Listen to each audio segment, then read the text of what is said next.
understand what went wrong. I know we can find a way. I know we can find a way. I know we can find a way. Stand up. Stand up. Stand up.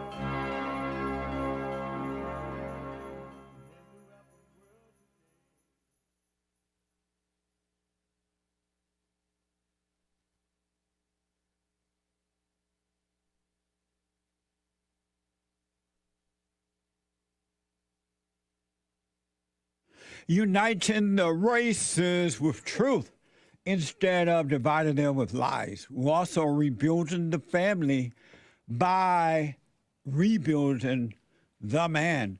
I am Jesse Lee Peterson. Good morning. Hi, y'all. Welcome to the show. Merry Christmas. Merry Christmas. This Friday, if the Lord is willing and the creek don't rise, it will be jingle bell, jingle all the way. And I wish all well for Christmas. This Saturday is Christmas. I keep thinking it's Friday for some reason. But Saturday is Christmas. And so I wish you all well. Have a relaxed, reflecting time in life. If you're with your family, have fun. Enjoy it. A lot of people traveling, in spite of having to wear the mask and the craziness that's going on. A lot of people are traveling. You can get involved by calling 888-77-53773, 888-77-JESSE. JESSE. And you can also follow us on Gap, Rumble, and Trovo. And for those who might be at work or you are whatever, you can go to the listen line on TalkStream Live. The listen line on TalkStream Live by calling 717-567-4971. 717-567-4971. Isn't that amazing? You could do super chats on jesseleepeterson.live or dlive.tv/Jesse Lee Peterson. All kinds of ways, folks. We are also streaming on Odyssey. You ought to see.com/@Jesse Lee Peterson. So I do have a brand new biblical question, but we're just trying to figure out how we want to word it and be as clear and precise as possible. Clear and precise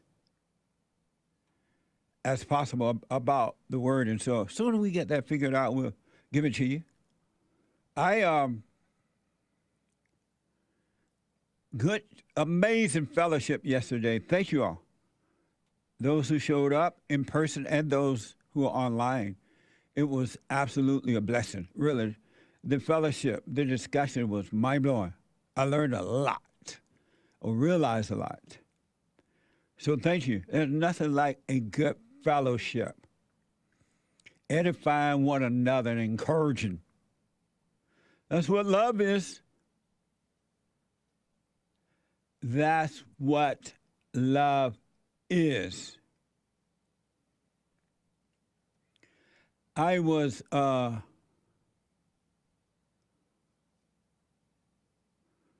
the supermarket yesterday after church, and there was this black guy, his wife there, and he was 80 years old. No, 80-something. I think 83, 84, somewhere in there he said he was. So he and his wife were talking to me about Christianity. They had seen a couple of my shows and stuff like that. And the 83-year-old guy said that, he called me Mr. Peterson, but I'm like, it's just Jesse. He said that Christianity is nothing like it was when I was growing up, meaning him. He's 83. And I believe he said he's from Georgia. I may be wrong about the state, but I think he said Georgia. And he said that Christianity is weak now. Very weak.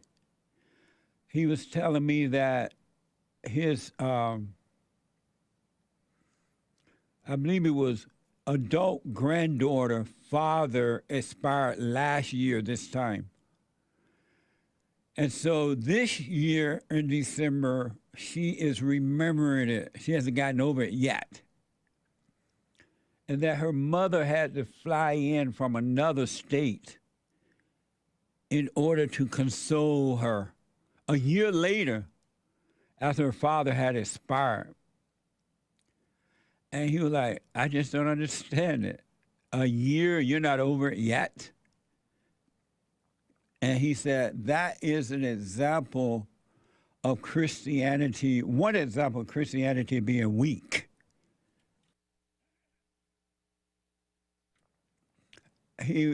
And I agree with him. He said that was a time when we were all growing up, my age people and up, when Christians would endure. They would endure. They would love one another. They would truly believe in God. And that they would endure, but that's gone now. Christians are weak. And I thought about that. I realized, yeah, you're right about that. And the most hated religion on this side of heaven is Christianity, because of the love and strength of Christians, of Christianity. And that if you don't have love, which is the love of God, you have nothing. Because if you do have the love of God, you're building, your house is being built on a solid foundation. But if you don't have the love of God, it's being built on sand. And when the wind come, meaning challenges, the rain come, tribulations, it will blow your house away. Because inwardly, you're not strong enough to endure the situations in life. And we all have them to deal with. We all do. But if you're not a born again of the Father, the way they used to encourage it, you're not going to make it. It's just the way it is. You're not going to make it. Our battle is truly a spiritual battle.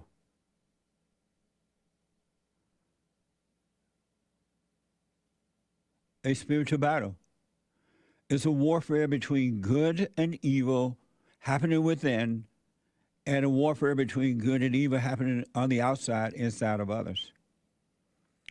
And in reality, real reality, there's nothing you can do about it but pray and watch. Pray and watch. But you won't know reality until you get to know thyself, know yourself. And you will grow in knowing yourself, and you'll discover it's amazing. It's just literally mind-blowing, really. And God will only show it to those who are seeking, those who have faith. It's an amazing trip, but it's beautiful. Painful sometimes, because the ego doesn't want to die. In order to live, the ego must die. You just gotta die.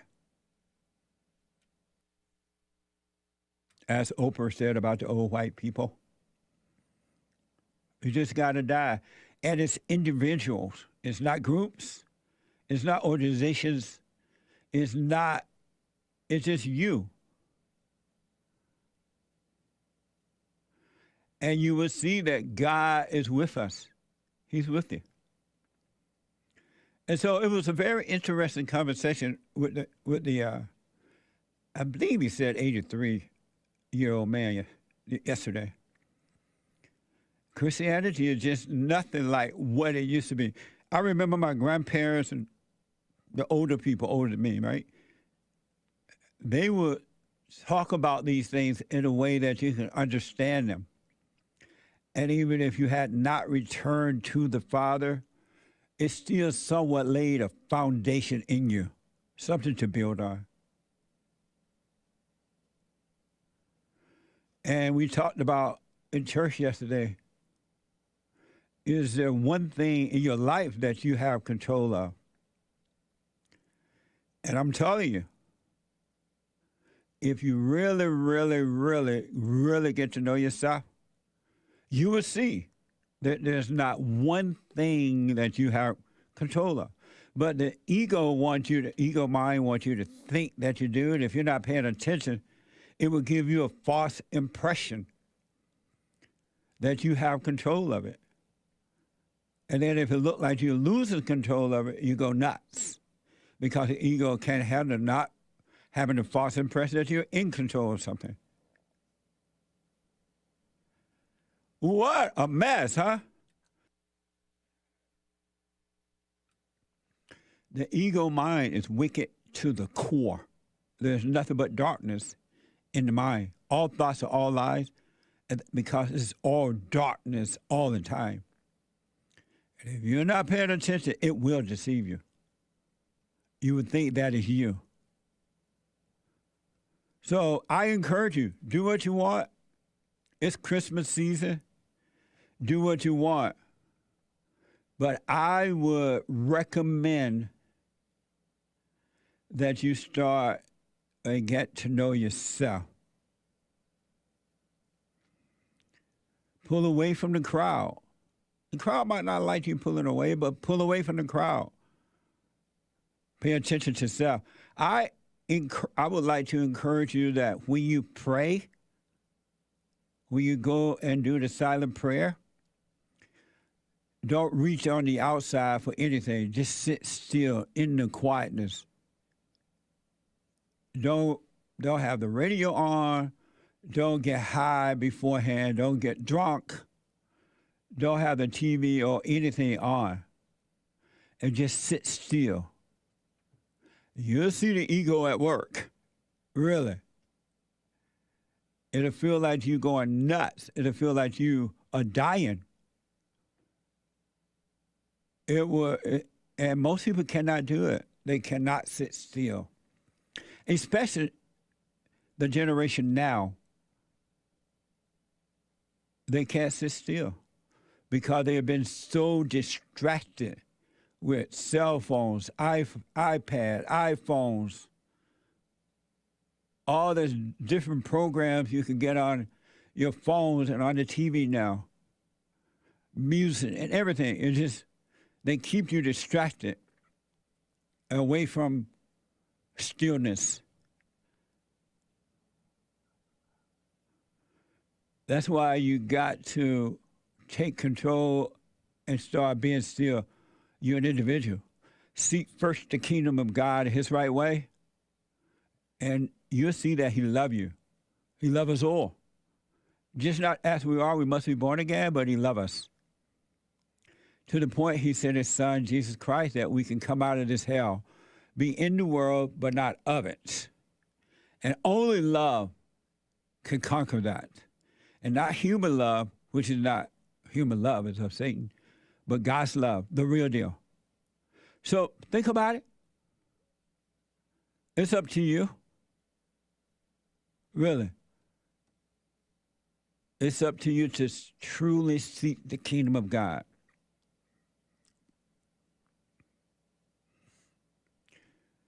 And if you don't, you're just not going to make it. Meaning that you're going to catch hell on earth. You can either catch heaven on earth or you can catch hell on earth. And a lot of people, whole lot of folks, especially since this so-called pandemic thing been going on. People not handling it. Grandpa, tell me about the good old days when the line between the right and wrong wasn't so hazy. When lovers rarely ever went away.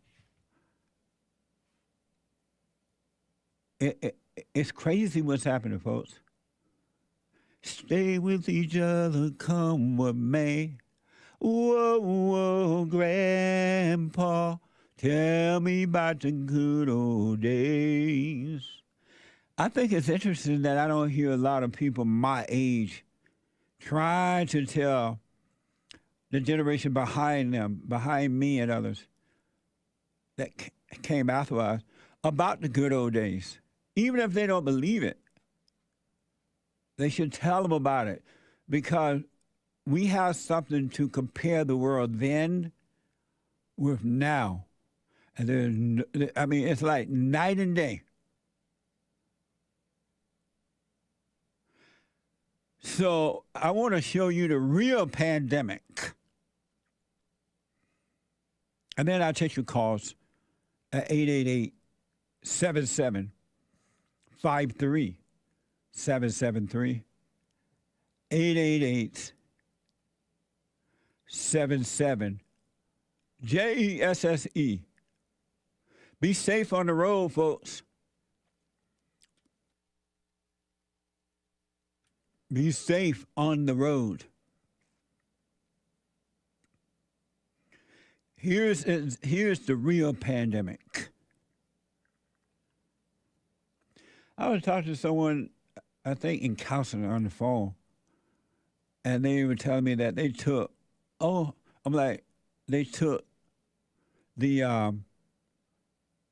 both the shots already, and I'm just waiting for my booster shot, they say. I'm like, you took 2 shots already, and now you wait for a booster shot? Oh, yes, I'm waiting for my booster shot. I was like, why haven't you taken the booster shot already? I just can't find it. I went to different places, and I can't find a place where they're doing the booster shot yet. They can't find it. And they were just proud of it, like, what the? I ain't telling them not to. Your body, your choice. You lose control of your own body, you can say goodbye. It's over.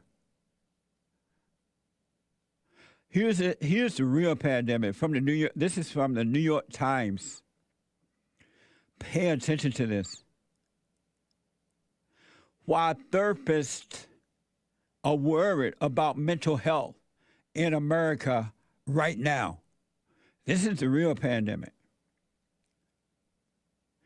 9 out of 10 therapists say there is a significant surge in demand for their services. 9 out of 10 therapists, quote unquote, says there is a significant surge in the demand for their services. So people are getting worse because they are totally overreacting to the fear that's been put up on them about the quote-unquote pandemic. They're overreacting. 1 in 4 providers says suicidal thoughts were among the top reason clients were seeking therapy. 1 out of 4 said suicidal thoughts were among the top reason clients are seeking therapy. So just like, you might as well kill yourself. You're going to die of the Chinese virus anyway. Or they're going to take your home. They're going to take your job. They're going to force you to take a vaccine. Or Satan's using his children to put fear in the folks. And then when you put fear in them, he says, you know what, you might as well go and jump off the bridge. 'Cause your life ain't worth nothing anyway. You going anyhow. Look what they're doing. And the people are afraid. In God, there is no fear. In Satan, there is fear. Satan has fear. So quite naturally, his children will have fear. 6, can you imagine the devil telling you to kill yourself? And because you believe it, you're almost, and some, a whole lot of folks have been convinced to do it. Suicidal rate gone up in men, so I've read. 1 in 4 providers said suicidal thoughts were among the top reason clients were seeking the therapy. 6 in 10 therapists said more patients were seeking medication like antidepressants instead of facing the situations head on from within. They out there looking for antidepressant medication, not realizing that as soon as the pill wears off, the fear is still there. That's not going to get rid of the fear. And it's going to make you worse and weaker in dealing with the situation in life. Because there is no proof, especially in the liberal states and cities, that they're going to be letting up anytime soon. And I got proof. What you gonna do? What you gonna do when they come for you? Bad boy, bad boy. What you gonna do? How will you react? 6 in 10 therapists said more patients were seeking medication like antidepressants. The answer is not on the outside, folks. It's on the inside. You should never do what you want, though. I'm just advising you, but it's up to you. Your life, your choice, all right? Whatever you want to do, I'm just saying. I'm not an authority figure. I'm just telling you. Everything, absolutely everything you need, everything you're looking for is on the inside, not on the outside. When you reach out on the outside, you're losing.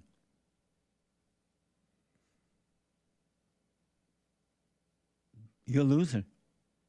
Antidepressant is going to only cause you to become weaker, because unless you face the situation from within, how shall you become strong? Think about it. Smoke on it. Well, don't smoke on it. That's a problem. When you go in your room to pray and just be still, don't even smoke a cigarette or anything. You want to just go through it. And the last one, there is also a sharp increase in children mental health problems. A sharp increase in children mental health problems.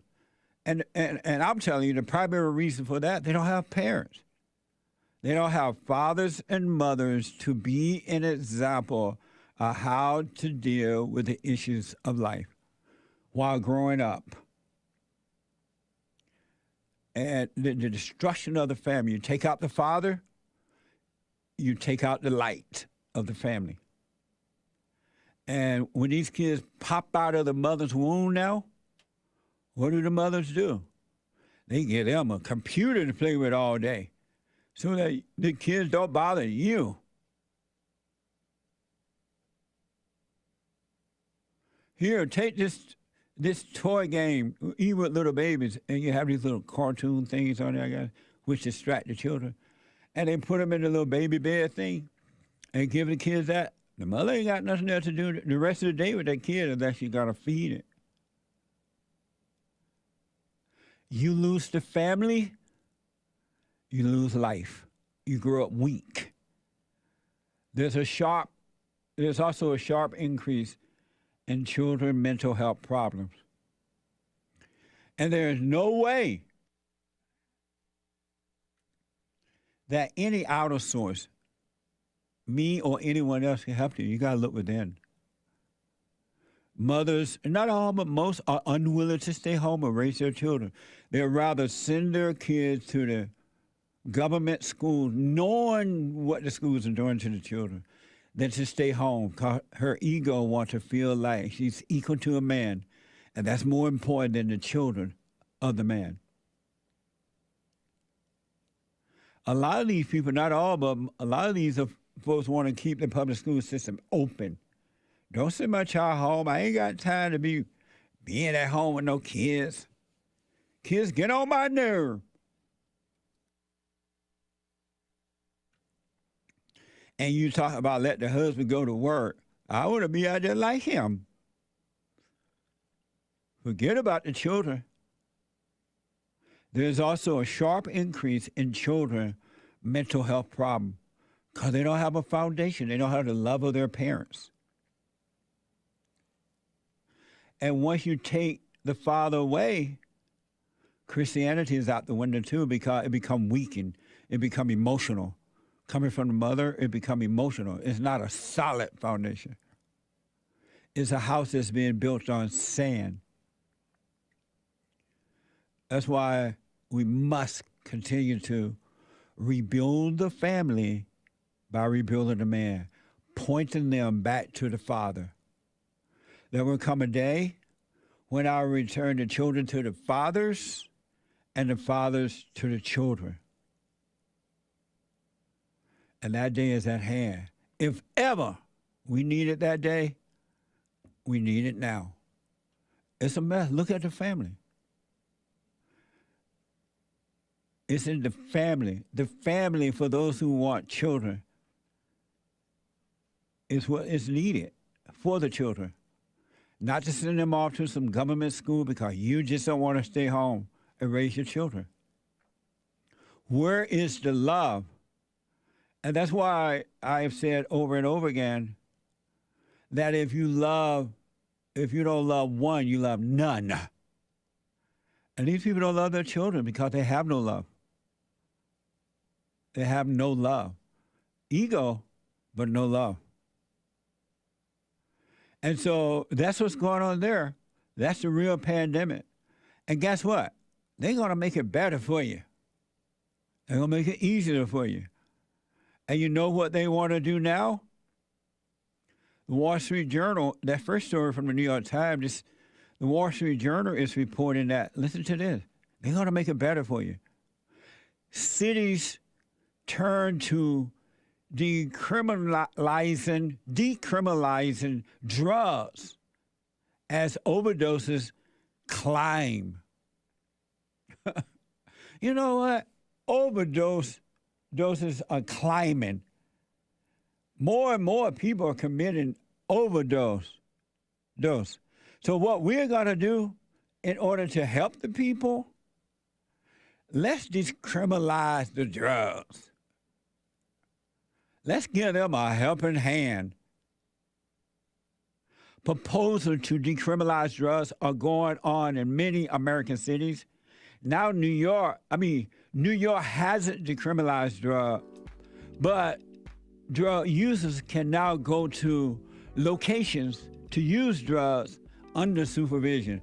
You know what? We're not going to totally decriminalize the drug, but we're going to provide a place for you to come and use drugs, heroin or cocaine, whatever, and you won't get in trouble. You listen to the world, you're going to die. They're not on your side, folks. They wanted to control you. I got to take a quick break. 888-77-JESSE. Back in a moment.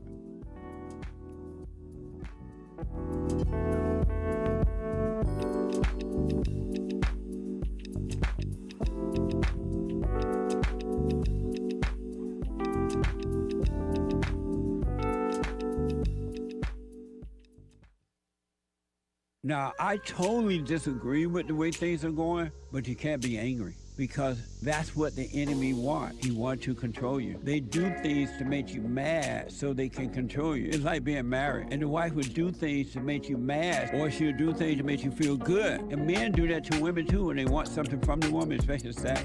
They'll make her feel good or they'll make her angry.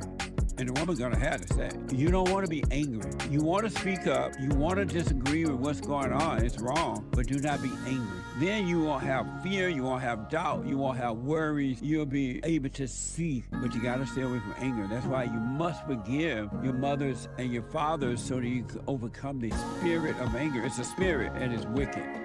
Nothing good in anger because it has no love, folks. You need love to defeat evil. And love is not a weakness. It's a strength. It's from God. It's His nature.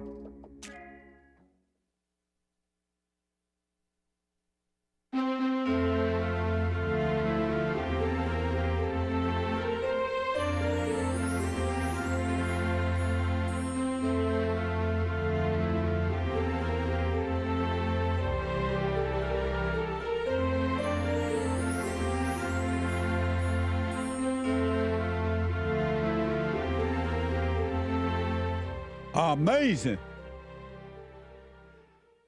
The fear of the pandemic is worse than the pandemic itself.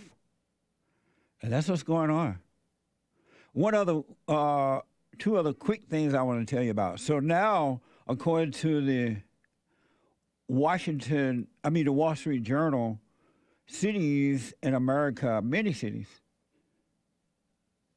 in America wanted to decriminalize drug use as a result of so many doses happening. So people overdosing right on drugs. And so in their mind, the answer to that is let's decriminalize it. In spite of suicidal rate going up, people asking for antidepressant. Children, mental health problem is now increasing. 1 in 4 providers said, therapist providers said that suicidal thoughts are among the top reason clients were seeking therapy. So in spite of all that, you know what? We got the answer for you, they say. Let's decriminalize drugs. God said, come from amongst the world. Come from amongst the world. If you don't get out of that world and be in it but not of it, it's over. It really is just over. You walk, your eyes are open, but you're barely breathing. Still alive, but I'm barely breathing. You pray to a God that you don't believe in. Isn't that amazing? The solution in the mind of the experts with degrees is to decriminalize drugs. I remember years ago, now I might not be clear on this, but I think they did something like that in Amsterdam. I remember we were talking about that. I think Amsterdam, they decided to just let the drug people go crazy. Decriminalize it. And now I hear that it's a real mess over there. Some of you might remember that, I believe it was Amsterdam, I may be wrong. Some might remember that in 2020, U.S. News reported that Oregon just decriminalized all drugs. We talked about that. All drugs were decriminalized back in 2020 in Oregon. And now, according to Oregon Public Broadcasting, they're reporting that Oregon has seen a 40% increase in drug overdose death since last year, 2020. They decriminalized the drugs. And now, according to Oregon Public Broadcasting, Oregon has seen 40% increase in drug overdose death since last year. And I wonder now, as I sit here talking about this, who do you blame for this? Do you blame the individual for the lack of self-control? Or do you blame the government for providing access to this stuff by decriminalizing it? It's the government responsible for you not taking control of your own life.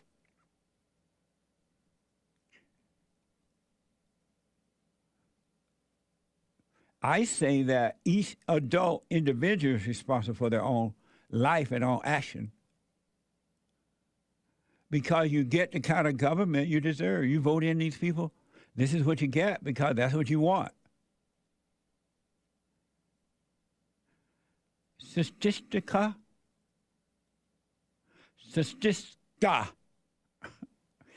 is reported. I want to show you this photo compared to this photo compares the percentage of obese adults in America from 1990 to 2018.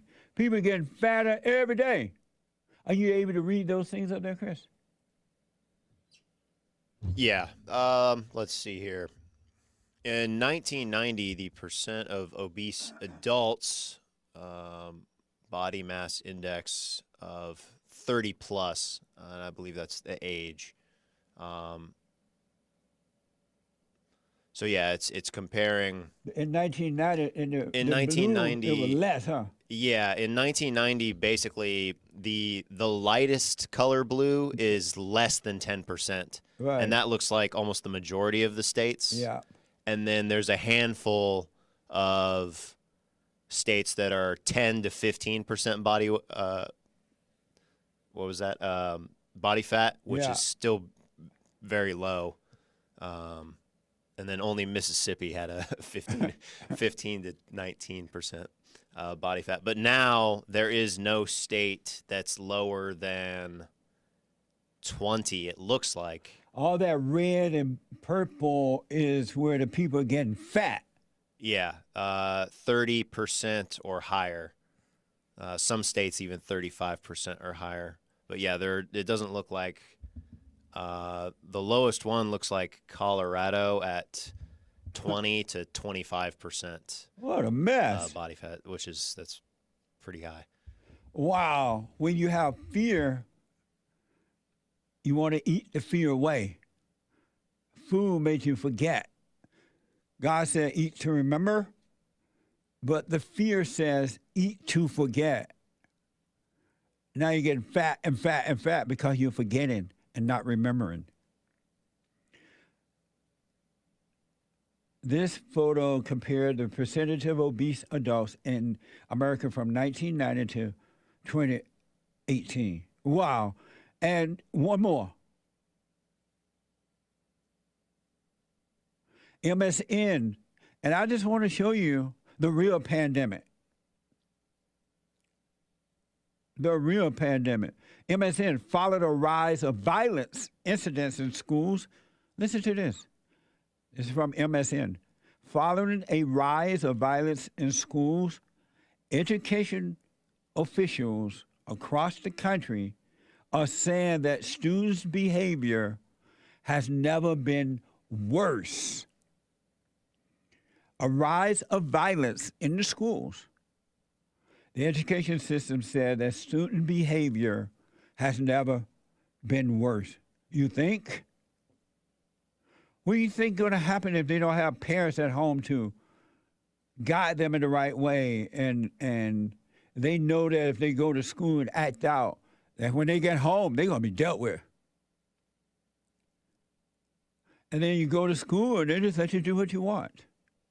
They tell the black children, don't listen to the white teachers. White teachers are racist. They don't want to educate you.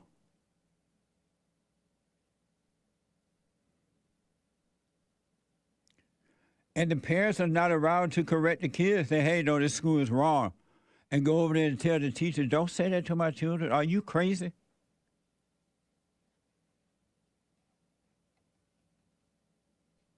What a mess, huh? Destroy the family, you can destroy the world. Destroy the man, and men are hated. in every corner. You can destroy the country. The kids had never been worse. We didn't have telephones when I was growing up. I think we may have got some right before I left there, Alabama. And yet the parents knew what was going on. We feared our parents with the right kind of fear. So when we left home, the discipline of the parent stayed with you. And you knew not to act out.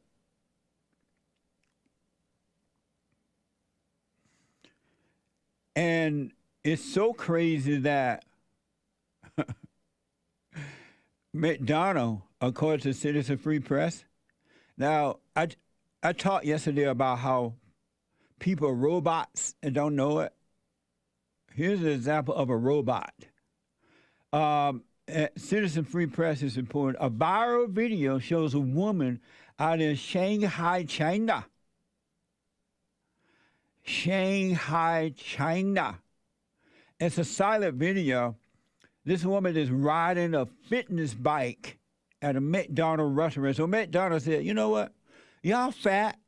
Come on in. Don't stay home. You want some good chicken nuggets. You want that sweet apple pie and that barbecue rib sandwich that they get once in a while. So come on in and don't worry. So what we gonna do at McDonald's Shanghai, we're gonna put in stabilized bicycles. So while you're eating, you could be working out. And the people do it. Look, this is dumb. Here's a video of a woman in Shanghai riding a bike while she's eating. A fitness bike. Look at that. It's a silent video. You see this woman sitting there eating her whatever she's eating there on a fitness bike. What kind of mindset that somebody can tell you to do that at a McDonald's and you do it? Can we say robot? Can we say robot? Here's what I encourage you to do. Pull away from the crowd. Get to know thyself. Pay attention to yourself. And you'll see. It's up to you. Christ said to pray and watch. Pray and watch. Paul said to pray without ceasing. And if ever that was true, it's true now. Jack is a first-time call out of Seattle. Jack, welcome to the show. You're on the air. Hey, Jesse. Jack, there's a lot of noise in the background. Hold on. And I'll come back to Jack. Alex is out of Sweden, heard around the world by everybody and their mama. Alex, let's see what's going on with Jack. Alex, welcome to the show. Merry Christmas. You're on the air. Hello, Mr. Peterson. Merry Christmas to you, too. Thank you, Alex. Good to see you up and kicking again. Thank you, man. It was a mess. I was a beta sick male. I wanted my mama. I wanted my grandma. I was like, well, I'm beta. But I learned I realized, God caused me to realize so much, man, when I was, had that quiet time down by myself and doing the silent prayer. I had no idea what would come from that. But I'm back. Thank you, man. I appreciate it. Jesse, what I want to ask you, really long story short, is that I was in a really bad relationship before. And thanks to that relationship, I woke up and just lived my life. You know, I had first in the beginning, I was that, MGTOW mentality. I was like, oh, I hate women and all that. Yeah. But then I just realized that, I can't just, be angry at every single female on the planet. That's right. I just had this, wait and see attitude, and I just, life went on. And honestly, those was my best years, when I was, by myself. You take care of yourself, all that. Yes. And I met this female, and which turned out to be a decent woman. I don't believe they are a good woman or a dream woman. She was a decent woman. Right on. And we dated, and we didn't have sex, and we got to know each other. And during that time, it's kind of embarrassing, but I can't have kids anymore. You cannot make kids? No. Oh, okay. And before it happened, I knew that because we got to know each other. She was like, I saw that she was good wife material. She was right. She was, but she, I finally told her. She broke down, but still she didn't want to give up because she was like, there are fertility clinics, there are other ways we can adopt, and right. I thought that it was kind of an ego trip of me to do it because I was like, you have this opportunity to, naturally become mom and all that. Well, why should I take that away from you, So we went separate ways. She didn't take it so good, but anyway, and now a while later, I'm dating another woman, and now I'm in the same situation again. That I know that she's gonna want to start a family and want to have kids, and I'm like, what I want to ask you is that, do you think that perhaps some people are meant to live by themselves? I don't mean that alone, but without relationships, without marriage and stuff. Yeah. Paul said it's best not to get married. But if you're going to burn or you want to have a family, you should get married. But so have you told this woman that you're not able to make children a natural way? Yeah, I did. And with the first woman, was she willing to adopt and try other measures to have children? She was willing to adopt? Yeah. And why, if she was a decent woman, I mean, did you tell her right away, well, we're getting together, I know I want a family, but I can't make a family? Did you let her know that right away, or you got her into the relationship before you told her? It happened in halfway through that I lost that I couldn't. Oh, so it happened while you were dating her that you found out after you were dating her that you could not make children, right? Yeah. Oh, okay. And so she was still willing to stay with you after she found this out? Yes. She wanted to adopt, or she said that there are other ways. And why did you do that? I mean, why didn't you do that then if she's willing to do it? Because I thought that because the thing was, she was really a decent woman. And for me, it felt like, I felt like ego. It felt like ego on my part because why should I take? I felt like she can have kids in a natural way. Right. Why should she have to adopt or do other things just because of me? So just because it's I just felt like an ego. It was an ego thing, and I didn't want to go through it because. And so, did the thoughts tell you that, or did you see that from God? I would say God. God told you that. Yes. Oh, okay. Or I'm sorry, Jesse. I don't know if you say God, but I would say common sense. I'm not a believer. I'm not a religious person. But common sense, you realize that by way of common sense, right? Yeah. Okay. Well, only God is common sense. The Holy Spirit is common sense and bring everything to our memory. Okay. And so now you're dating this second woman, and she knows that you can't. Yeah. Right away, she knows that you can't make children, and she too is willing to stay with you. No.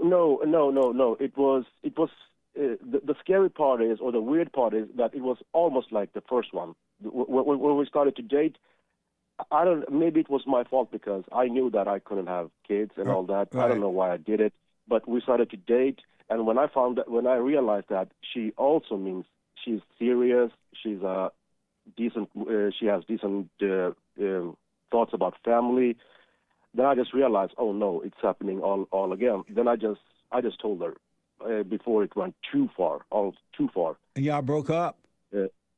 Yeah. And so, knowing that you can't make children, what's your purpose of dating? Well, I think it's like everyone else. Sometimes it gets kind of, I don't know, this companion thing you feel and loneliness. Oh, okay. Maybe I'm a beta on that part. I don't know, but here's what I because of time, Alex. Here's what I highly recommend for you: seek first the kingdom of God and His right way, and don't ever do what you want, but never look on the outside for anything. Don't reach out for any help at all. And God's will be done. Just let God's will be done. Since you're not sure how to do this thing, and since you got to live with you got to know God for yourself. You got to know what's right, or you want to know. Yes. I would just not look for a woman and just let God's will be done. And if it's His will that you have a wife, the right woman will be added unto you. And if it doesn't happen, you will still have peace. So don't try to figure it out. We can't figure out anything.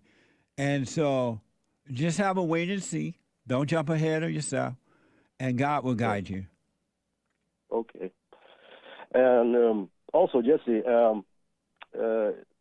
you really are something, because the things you say, for example, I was talking to a friend of mine. He's just got together with this girl, and she was kind of, he's the beta, and she was like, I'm the one, listen to me. So I just asked him, and I was like, are you the head of her? And he said, and he said yes, and she got so mad. She got so mad because he said that he was. She's like, what the? And, yeah.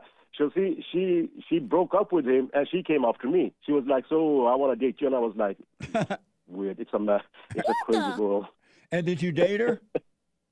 No. Yeah. No. I do Jesse, want. Yeah. No, I just wanted to say one more thing, is that when you become president, you should make it. Instead of jail, you should make it a punishment that if you do something bad, you get to spend a night with Maxine Waters. The Wicked Witch of the West with the low IQ. All crime would disappear. Yeah. Alex, I really want to encourage you, because the truth that is working through me is also in you, right? And because if it wasn't, you would not be able to see what I'm talking about. Only God, not Jesse, not any other human being, can cause you to see the truth. And only God is the truth. Only He knows the truth. No human being can figure it out. They don't know. So stay with the silent prayer and just observe. Don't reach out for any support at all, meaning to make somebody make your decision for you or to make you feel better, and you'll find the right way. Yes, quick question. Do you have to be a religious person to listen to the silent prayer? You have to believe in God. I got to take a break. Alex, call me again, all right? So, here's what I recommend. I invite you to download my silent prayer. I know some people have called in and they wonder if the silent prayer is working. And I just want to take a second and to tell them that it works. You just have to stick with it. Yeah. That's the first thing I started doing before I even forgave my parents. And I was so depressed and suicidal at some times that I just would have to stop in the middle of my job or whatever I was doing and go into the silent prayer. And it really does help. Like, I don't have those anymore. Amazing. You haven't seen anything yet. Doubt every thought. Bring every thought into captivity. Just let them all pass. Don't judge them. You haven't seen anything. It gets better and better and better and easier. So my gift to you, no charge, at rebuildingtheman.com/church.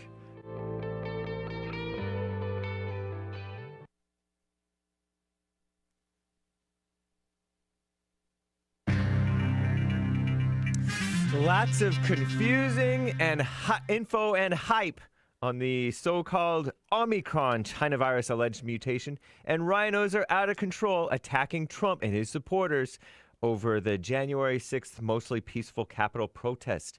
This is the end of hour one of the Jesse Lee Peterson Show. It is Monday, December 20th, 2021 AD. Stay tuned for hour two. Jesse Lee will be right back. But first, hake news, not fake news. Everybody's scaremongering about the Omicron, allegedly South African mutation of the China virus.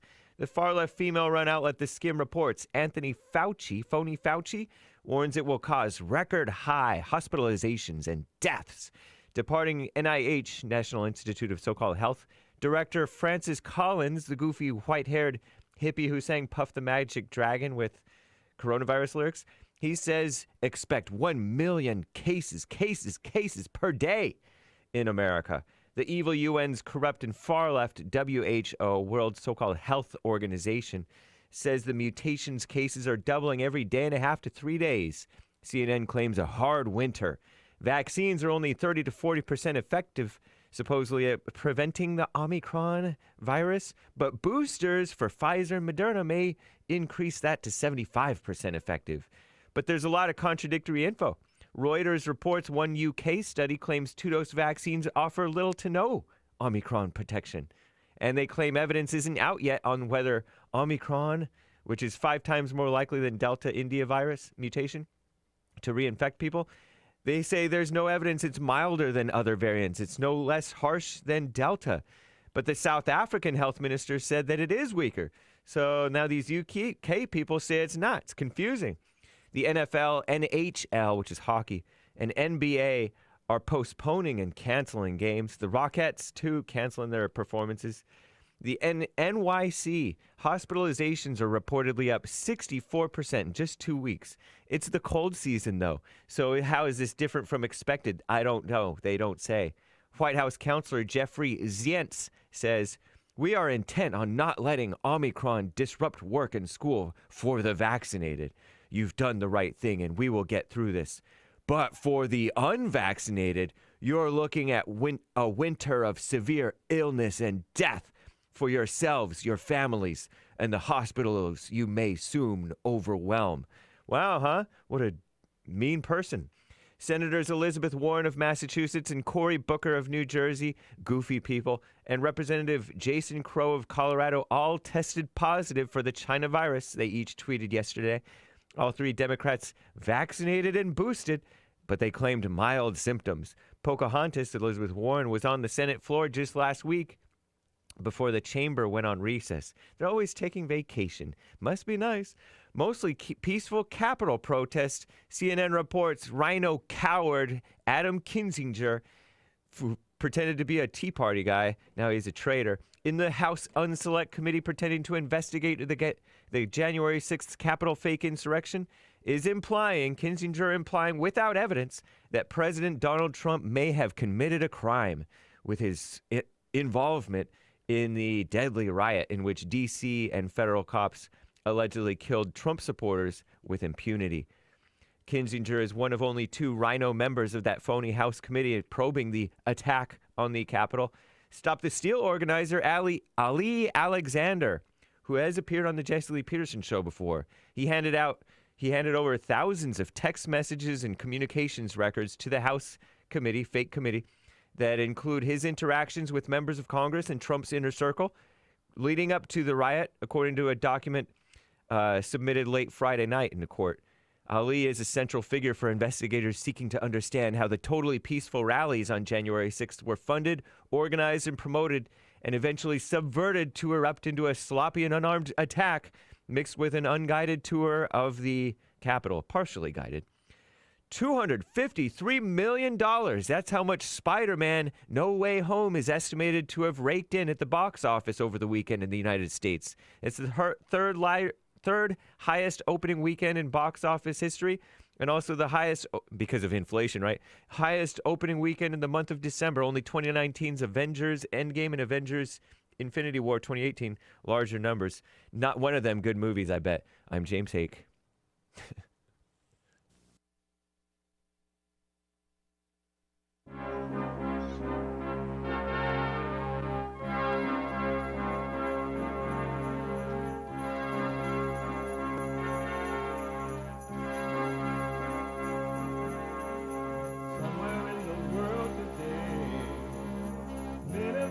stand up strong, face the truth about themselves, to understand what went wrong. I know we can find a way. I know we can find a way. I know we can find a way. Stand up. Stand up. Stand up.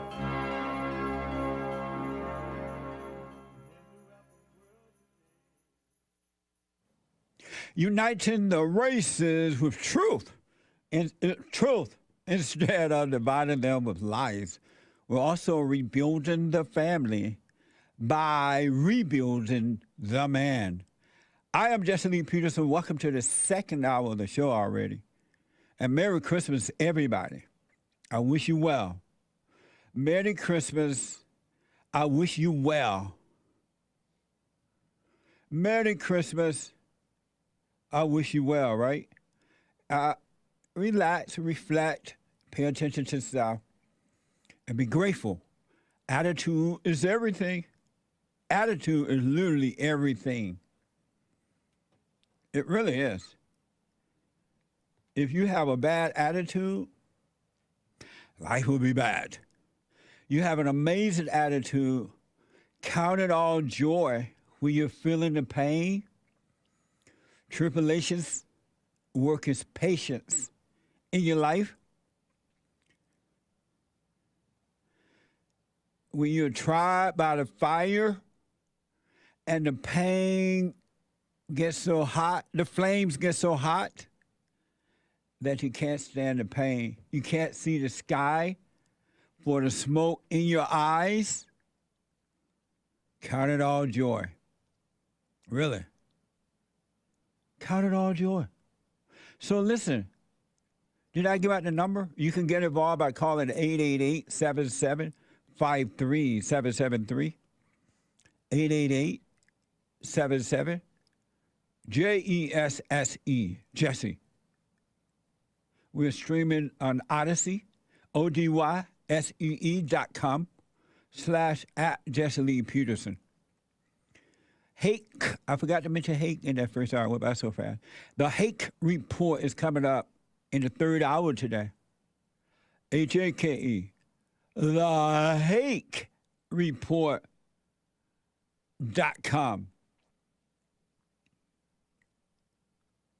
We have it from 9 to 11 a.m. Pacific time. Heard around the world by everybody and their mama. TheHakeReport.com. Do you know I had an interview last?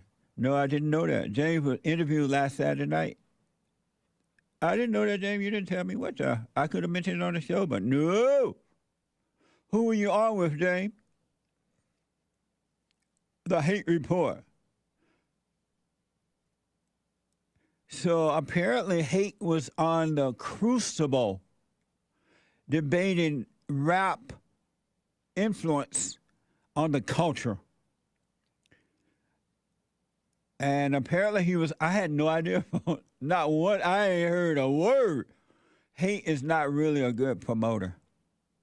He was on this Crucible, the Crucible, Crucible, debating rap influence on the culture, with 3 other guys and 2 hosts.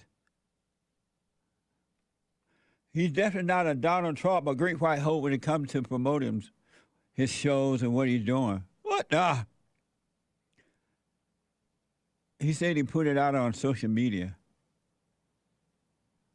but neglected to mention it on Friday. Maybe he needed a producer, that's what it is. Because really, you can't do everything yourself. I've learned that the hard way. But so check it out. I guess you can go out there and find it and watch it, right, James? People can see it. Yep. That show is called The Crucible. Oh, thehakereport.com has the link. That's easier. The Hake, H-A-K-E report.com. How did it go, James? It was fun. Okay, that's cool. 2.5 hours? That's too much talking. Be slow to speak and quick to hear. There are not enough people today who are praying and watching. They're so quick to speak. The ego want to be heard. Slow to speak and quick to hear. Let me go to Jack. Jack waited an hour. I tried to get to him before, but he was just getting in his car or something. That was noise.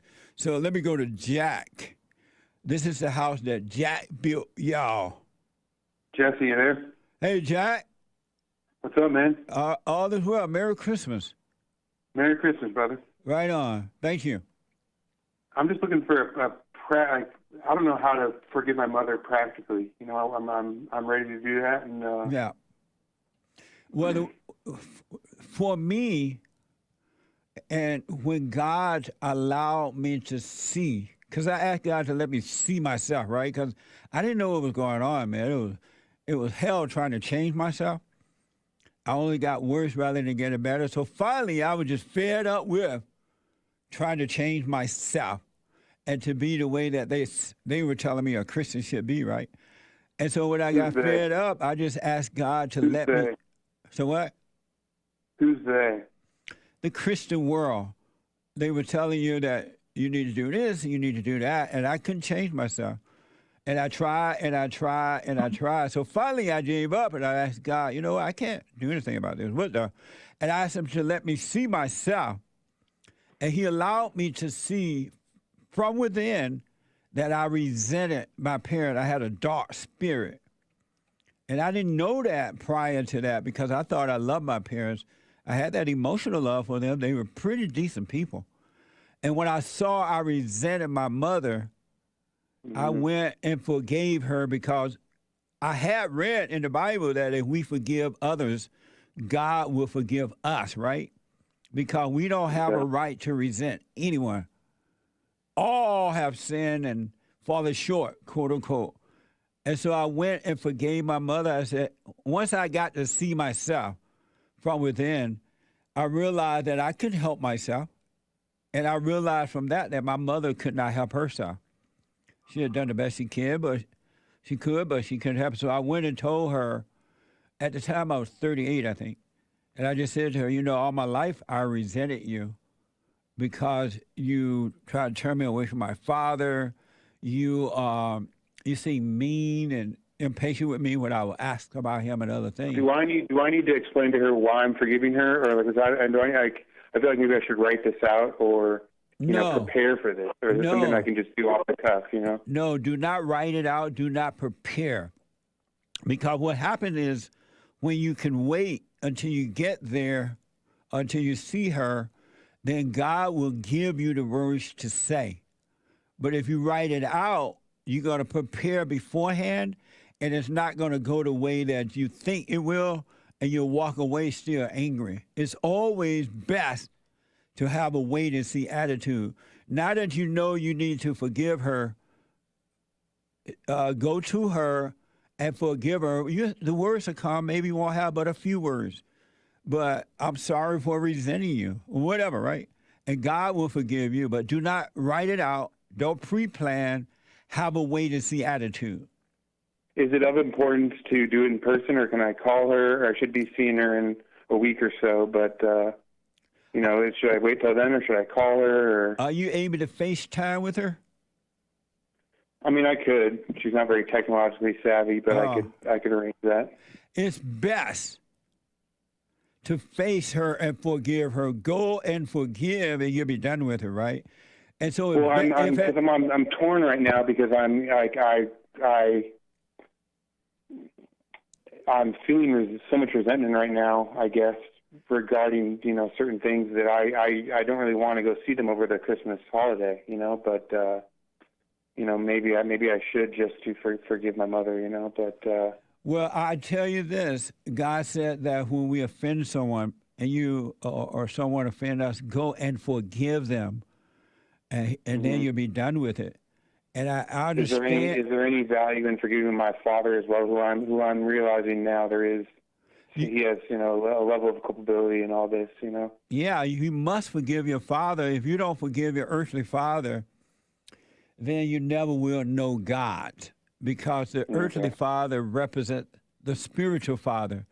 He is. Well, let me interject and say I've just realized these past couple of days that like he is culpable. I've never really felt any resentment towards my father until, Well, that's what realization does. It allows you to see from within, and it set you free when you forgive.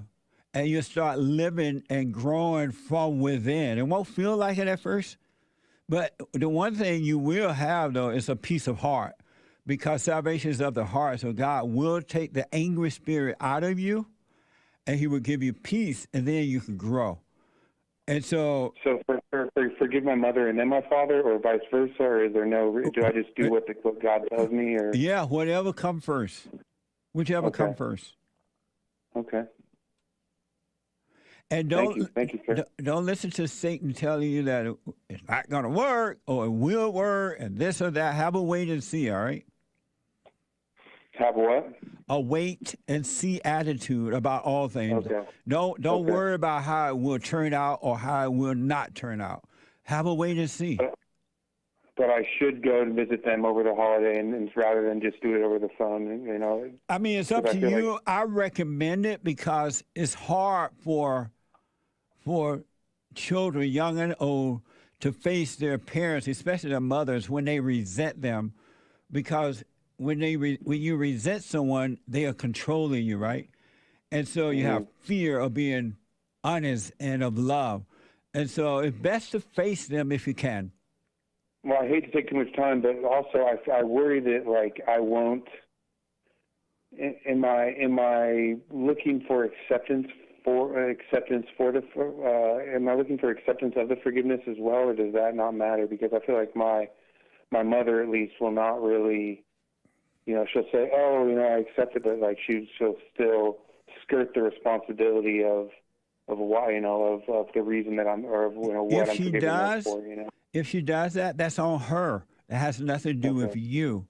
You want the purpose of forgiveness is so that you can return to the Father, to God, right?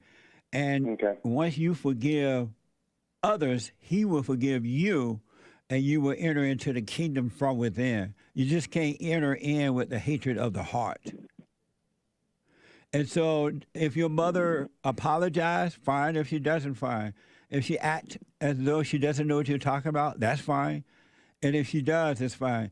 You want to love her in spite of and not resent her, because as you cannot help yourself, she can't help herself. Okay. And so you don't need her to apologize. When you forgive her, God will forgive. Human beings don't forgive. It's not in them to forgive. What was that you just said? Human beings do not forgive. Okay. Only God forgive. We are to go and say we're wrong for resenting or whatever, but God will forgive you. That's why we're not supposed to ask for forgiveness for human beings, because the more you ask, the worse they'll get, because they think they have control over you. And they will not forgive because they like the control they have. It makes their ego feel better than you. Who's they? I'm sorry, I lost you there. Anyone that you ask for forgiveness from. If you went to your mother and say, "Mom, forgive me. I'm wrong for hating you," she won't forgive you.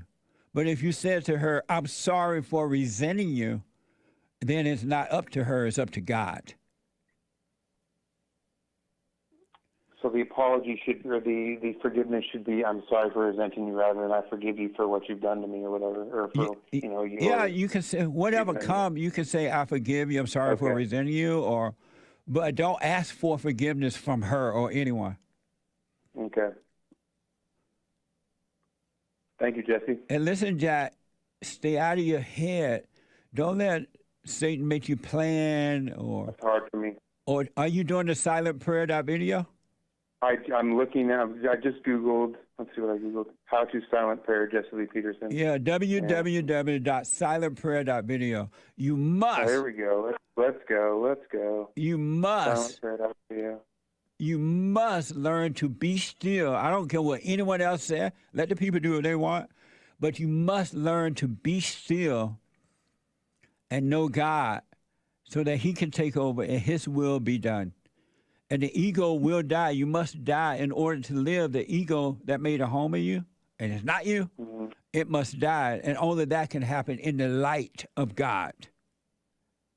So do the silent prayer so you can stay out of your head. Okay. Thank you, Jesse. All right, let me know how it goes. I wish you well and Merry Christmas. Thanks. Merry Christmas, Jesse. Have a great week. All right, you too, buddy. Thank you. Yeah. So my biblical question, we got the word in right now, yes. Brand new biblical question this week. Are you convinced that there is no you? Are you convinced that there is no you? You know how people always say, I, me, I did this, and I did that, and me did this, and me did that. They did this to me, and blah, blah, blah. Are you convinced that there is no you? Not because Jesse said whatever he said, but for yourself, are you convinced? Super chats and D-Line. Super chat. Super. All righty. Good morning, Jesse. Good morning, sir. Well, good morning, super chatters. Yeah, Let's, morning, super chat and D-Line. let's check them out. Let's see here. Streamlabs. Ninja Maka asks, hey, Jesse, have you seen a documentary about Noah's Ark? And Merry Christmas to Bond and the super chatters. Thank you. I believe a long time ago, I haven't seen anything recently. And I was just thinking this morning, this week is like Christmas week, and normally they show biblical stuff, right, on the TV and stuff like that. So I may check them out, check out some things. But I haven't seen that yet. Not recently. Amazing. Thank you. He Dead on He Dead. Streamlabs says, Jesse, I lost my parents at a young age, and I was raised by my grandparents. 5 years ago, I got into a big fight with my grandfather, and we haven't spoken since. Even though he is not my earthly father, do you recommend that I, quote, return to the grandfather? Absolutely. If you have anger toward anyone, go and forgive. And it definitely starts in the home first, with the parents or grandparents, whomever raised you. Because in reality, they're doing the best that they can. And they don't understand what's driving them, just as in that fallen state, we didn't understand what was driving us. We do not have a right to judge, to be angry at. So yes, I recommend it. Do what you want, but I recommend it. Okay. Ryan 8U, no message. Thank you, Ryan 8U. This one's from Santa Claus. Right on. Thank you. What's up, Santa Claus? Merry Christmas, Santa. He's totally real. Santa deniers get out. Merry Christmas. Jehovah Witnesses stay mad over the holidays. Amazing. Yeah, they don't celebrate Christmas and stuff, huh? What a tragedy that is. I used to think that Maze was like a Jehovah Witness because she doesn't celebrate anything either. Yikes. I don't think she celebrates anything. I may be wrong, but I know she doesn't celebrate normal stuff. Okay. Terrible. Horrible. Merry Christmas, Maze. Shout out to Maze. She's been around a long time. Okay. Angela Northcutt, no message. Thank you, Angela. Family 53511 says amazing. Amazing. Janelle Swenson says to Laura King, all thoughts are lies. Do the silent prayer. God bless you, and we love you. Thank you. Absolutely. Anna Rodriguez says, love you, Jesse. Thank you. Madi Ubaldo, good morning, Jesse and crew. Just wanted to wish you guys a happy and Merry Christmas and safe New Year's. May God bless you. Much love. Appreciate it. Thank you, and Merry Christmas to you, too. I appreciate that. Thanks. Casey Hurt says, thank you for your teachings, Jesse. It truly is a godsend. Since I have forgiven my father, I've been at peace and without anger. It's hard to believe that something as simple as forgiveness can make such an impact on life. I know it's so simple, yet God even said his ways are easy, his burdens are light. But yet, the world make it the most difficult thing is to go and forgive. They just don't understand it, but you're welcome. God bless you.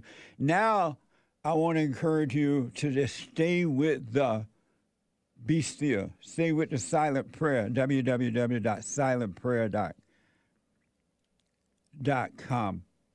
Not video. www.silentprayer.video. And I'm telling you, just relax and you'll see. But you got to stay with the prayer morning and night. And if you need to do it through the day sometime, go and take a minute and allow yourself to grow. In spite of what's happening, right? Stay with the prayer. Okay.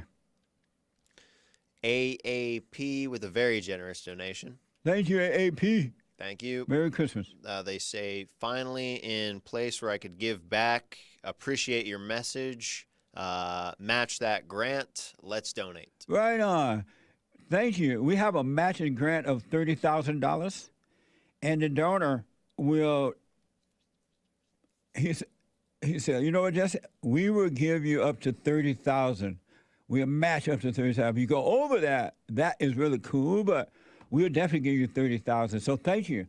And those who have not given, consider giving. We've given by pointing you back to the Father and all that. Give back so that we can continue to help others, all right? Go to rebuildingtheman.com, rebuildingtheman.com, or call 800-411-BOND, 800-411-2663. And BOND is a tax-deductible organization, so thank you in advance, folks. I appreciate it. Lin Yan Chin says, those who overuse words and phrases like self-control, don't know what self is, intellectuals, a.k.a. women, do that a lot with honestly and to be fair. Amazing. Amazing. Thank you. Piotr Robel with a little emoji like number one. Cool, thanks. Thank you. Merry Christmas. I think this might be pronounced Rachel or Rochelle or something, RCHLL. Question for Jesse, what do you think God or Jesus says about following the laws of the land? If you are truly, truly, truly born again of the Father, you will obey the law of the land. You will follow the law of the land, unless it's so ridiculous, unless it's a unjust law, but you will follow the law of the land. And if it's an unjust law, unjust, whatever you want to call it, there is a way to deal with that too, and you will see in the present how to deal with that as well. But children of God follow the law of the land, as long as they are fair. Okay. Janelle Swenson, no message, thanks. Thank you, Janelle. Evgeny Crosby says, here for the matching grant. Right on. Thank you. Thank you, F. Jen and Crosby. Crosby, right? Yeah, Crosby. F. Jen and Crosby. Thank you. Rational Thoughts 83 says, thank you for your message, Jesse. You're right, man. We overreact to everything. Stay controlled. The worst thing that you can do, it's up to you, though,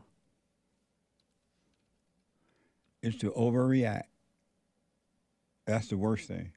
There are many other worst things, but that's the number one worst thing. Okay. Adrian Dargan says, can Jesse explain the difference between thoughts and reflecting? I'm black. Black excellence. I can, but I want you to hold off for a minute. It's pretty close to my biblical question. Are you convinced that there is a you? I mean, are you convinced that there is no you? So, and that's a good question, all right? And I'll respond at a later date. Do the silent prayer so you can see it in the meantime. Okay. Severio Jones with a bunch of diamonds, and he says, "Morning, y'all. Merry Christmas."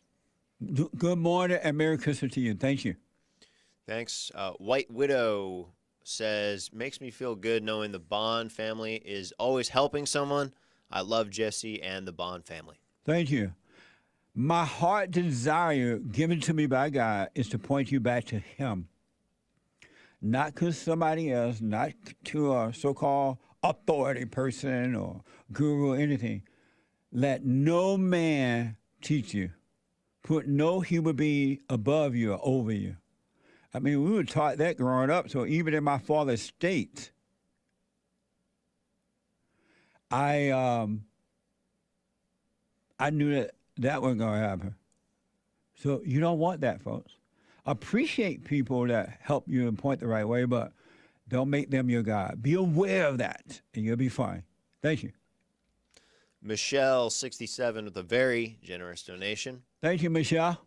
Thanks. She says, "Merry Christmas, Jesse and the experts. I appreciate all that you do. Be on the lookout. Santa Claus is coming to the JLP show." Santa Claus is coming to town. Santa Claus is coming to town. Santa Claus is coming to town. Thank you. Merry Christmas. J-Rock, no message. Thank you. Thank you. Steve Struck with a very generous donation. Thank you, Steve. He says, "God is still, Satan is will." Whoa. Interesting point, though, when you really smoke on it. Thank you. Amazing Yeah. Wordsmith there. Yeah. Carl Lewis says, "God bless." God bless you. Thank you. Lin Yan Chin says, just is until I just want becomes imposed as just is. Intellectuals are traumatized idiots fixated on insecurity, forming ideas." Thank you. I appreciate that. High IQ stuff. Ken Truck, no message, thanks. Thank you, Ken Truck. Let's see here. DF Blem maybe is what that spells out, I think, with a very generous donation. Thank you. Thank you. Hold that thought right there. Okay. And we'll come back to it. Thank you folks so much. I want to get you some calls and stuff like that. I'm looking at the clock and the time is going by fast. We have exclusive content on patreon.com, rockfin.com, and subscribe star to say thank you. And I do appreciate it. Let me go quickly to Boston out of California. Boston, thank you for calling and thanks for holding you on the air. Hey, good morning, Jesse. Thank you for taking my call. Yes, sir. Morning. I had a question that I wanted to see. Wondering how you felt about it. Okay. I was thinking about belief, thoughts, and faith, and I came to the realization that whether or not belief in God was still required if I had faith in God. Meaning that now that I have a faith in God, I no longer require the beliefs. And by saying that, I mean like beliefs and thoughts can be attacked or challenged by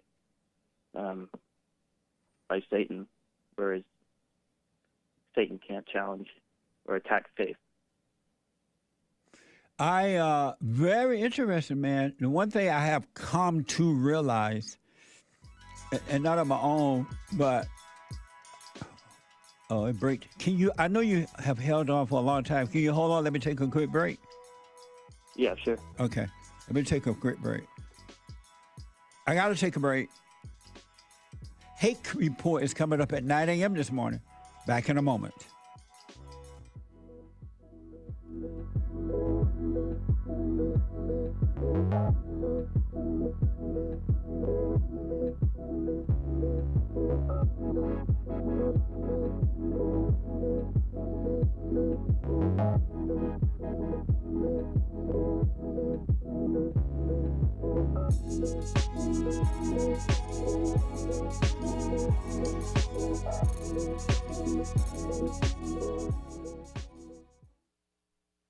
I have books that are amazing. I highly recommend you get them. 7 guaranteed steps to spiritual, family, and financial success guide. Even if you're not starting a business, but you have a job or you're on welfare, it can help you if you do. Be doers of the word, all right? From rage to responsibility. From rage. That's what I write about in the first chapter, especially how I overcame. Scam. How the black leadership exploits black Americans. They're using them, and blacks are too willing to be used. And then my last book, The Antidote, Healing America from the Poison of Hate, Blame, and Victimhood. They are all amazing books, and they are helpful. Go to rebuildingtheman.com if you want an autographed copy, or call 800-411-2663.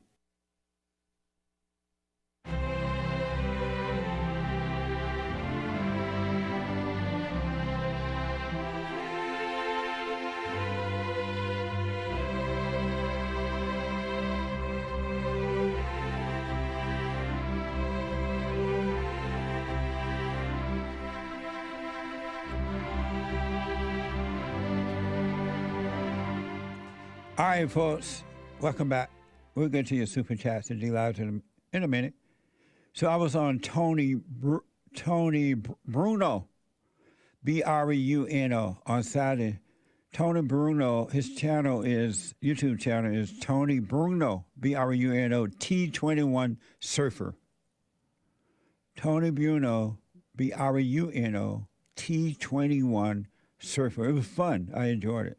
Thank you, Tony. Let me go back to California and talk to Boston. And Boston was talking about the difference between faith and belief. So Boston, you say belief is what? Well, I've always believed in God, but now that I have established my faith, I know that it's solid, it's unspeakable, it's unshakable. There are times where thoughts come into the head, through science that challenge belief in God and stuff like that. And that's when I'm able to stop that thought and be like, well, I have my faith, so I don't really need the belief anymore. The belief is like a stepping stone to the faith. Yeah. You do need it. It can be necessary. Yeah. But if it's challengeable, it makes you vulnerable. It's like the thoughts. That's but deep, the faith man. Can't be challenged. Yeah. That's deep. And what I realized, and just to add to what you said, because you're absolutely right, I believe, belief is when it's like you go to church for the first time, or you run into a Bible thumper Christian, and they are telling you that there is a God, and you read about him in the Bible. That is belief. And then you come to know God. You're born of the Father, you return to him, you become to know him, and that's when you start to live by faith instead of by sight. So the belief introduced, but to have faith is to be one with him and never doubting. You're absolutely right. Right. Faith is unshakable, but belief is shakable. I just wanted to share that with you to see how you felt about it. You're absolutely right about that, man. Believe in him. And when you believe in him, you become one. Your soul merges back with his soul, and you become one with the Father again. So you're absolutely right, man. Amazing. Yeah, the belief came just through growing up and through life experience. Yes. I didn't really find it in the Bible, but now that I have faith, I do read the Bible, and it it supplements my faith that already exists. Absolutely. A lot of people think you have to find it in the Bible, but I've already found it, and the Bible just kind of adds to it. Because the Bible is just a witness to faith. It leads you to faith by telling you about it. But once you you're born again of faith, which is of God, then you're there, you're home. Right on. Amazing, Boston. Thank you, man. That's deep. Yeah, well, Merry Christmas to you all. All right, Merry Christmas, buddy. No man told him that. It's that kind of rock that God builds his house on. Right on, Boston. Amazing. The hate report is coming up at 9 a.m. this morning from 9 to 11 a.m. Pacific time, U.S. Pacific time, as he would say. TheHakeReport.com. Let me go to Victoria out of Phoenix, Arizona. She's been waiting a long time. Victoria, Merry Christmas and welcome to the show. Merry Christmas, bro. How are you feeling? All is well. Thanks for calling. You look wonderful. Thank you. I wanted to give you an update on Dustin, my husband. I told you, I think a week ago, that he was in the hospital for a month with COVID pneumonia.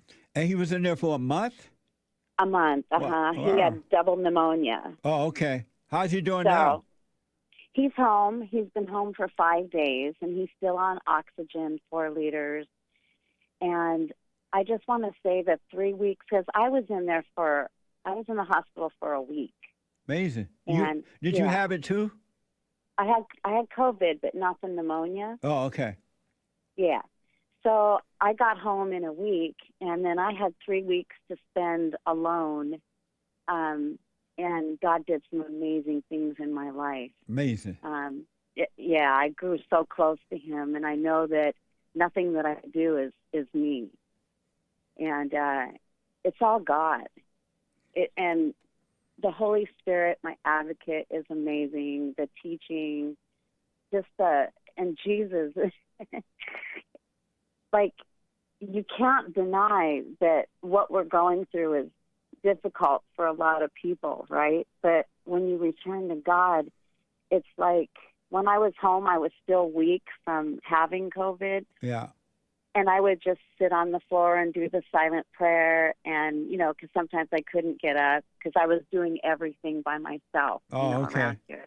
Yeah. So I was real weak. And then I did the silent prayer, and then I would just get up and just put one foot in front of the other and just do what I needed to do. And it just got easier and easier in those 3 weeks. And I also wanted to say that we're unvaccinated. But you and your husband are not vaccinated? No, not at all. Did and the hospital we're still not. Did the hospital try to vaccinate you? Yeah. Oh, they, okay. they didn't try it. They just told us to. Well, now you That's see what it's I mean real, by so- try. They didn't want to do that. Yeah, Oh, but we okay. refused. But I wanted to say this on the show, that there was like one doctor and 2 nurses that did tell us that half of the people that were in there were vaccinated. They were like, we're not telling you this, but you know what I mean? Because they could get in trouble. Well, but, it seems as though, and I keep hearing that a lot of people who have been vaccinated already are catching the virus again. And some people, I've heard of cases where there are people who have been vaccinated twice, and they too are still getting it. So it's a mess. There's a mess out there. But that's why you know we what? have to take charge. Each adult individual must take charge of their own life. You know what I'm saying? Yeah. And get to know yourself. Yeah. And that is amazing. It's amazing. The person that God wants you to be, and He's forming me into the person that He intended me to be, not what the world. So it's amazing to get to know Him and be led by Jesus, and it's beautiful, Jesse. Yeah. And even though he's home, he's still struggling when he goes to the bathroom.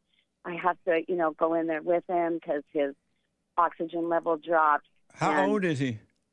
45. He's 45? Uh-huh. Oh, he's young. Yeah. He's a plumber, and so... I didn't know he's young, too. The mind is always lying to you. I thought maybe he was older.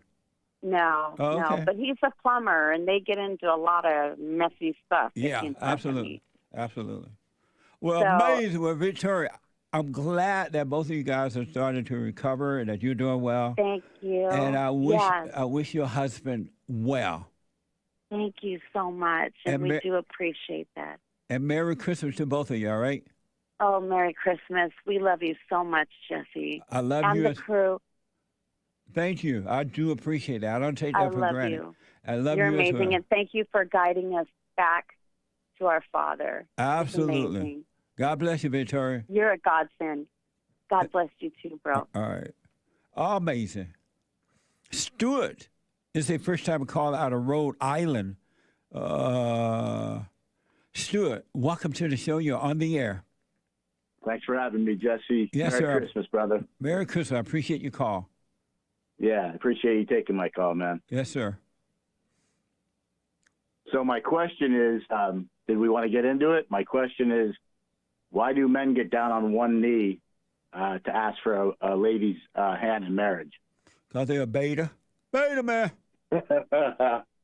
Yep, all right. That answer. And because the woman is the man's God until he forgive his mother so he can overcome that and return to the order of God. And so men are worshiping the woman. And in many cases, they don't realize that that's what's happening. And because they have not been told by the parents, they've not been told by the preacher that they must be born of the Father. So it's just another form of worshiping the woman, and her ego love that. Yeah, and it seems to me that the churches are promoting that shit too. Excuse me. Sorry about that. Right, yeah. It seems to me that it's being promoted. I watched my brother-in-law do it with my sister probably 20-some-odd years ago. Yeah. And I watched it this morning again on Fox News, and it was interesting. When the fella got down on his knee and did it, the first thing I thought about was you. And, yeah. Well, and that's why the woman get upset when the man start to wake up and she can no longer control him in that way, fulfill her ego with him. And she started to say, you don't love me, you don't treat me the same way, you don't care about my feelings, you don't this or that. And she'll build an army against you and everything. And what she's really saying is that you don't let me control you anymore. You don't worship me. And instead of saying that, I feel the loss of you.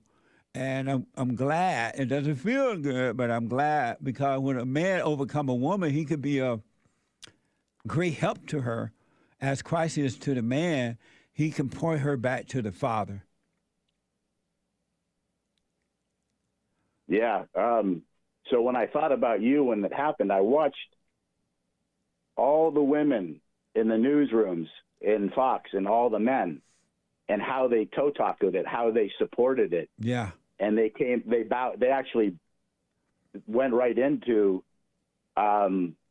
tears coming down, all that type of stuff, right? You're like, oh. Yeah. And so I thought of you, and then I thought of the original sin. Immediately, it took me right to Adam and Eve. Yes, absolutely. And yeah, so I kind of had an idea before. I know you guys asked for questions, so I thought I had to rip a question out.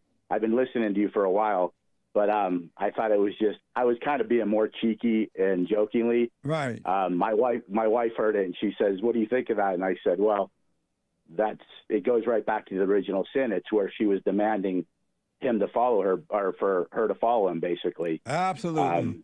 Yeah. So I was kind of just joking. I didn't think I'd get through. I had no idea. It's the first time I've ever called, so I thought I'd give it a shot. But I appreciate you fellas out there.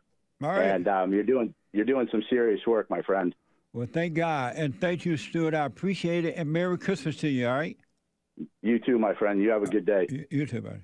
Amazing. So before I go back to the phone, Merry Christmas. This is from ABC. Chicago, man, I want you to just really pay attention to this, and it'll show you how wild the world is out there, outside of you. But if you understand you, if you see what's going on within you, you can understand the world outside of you. ABC has reported a Chicago man was beaten to death while hanging they say holiday lights, but I say Christmas lights in Chicago. They say a holiday light on the thing, but no such thing as holiday lights. They are Christmas lights. Watch this.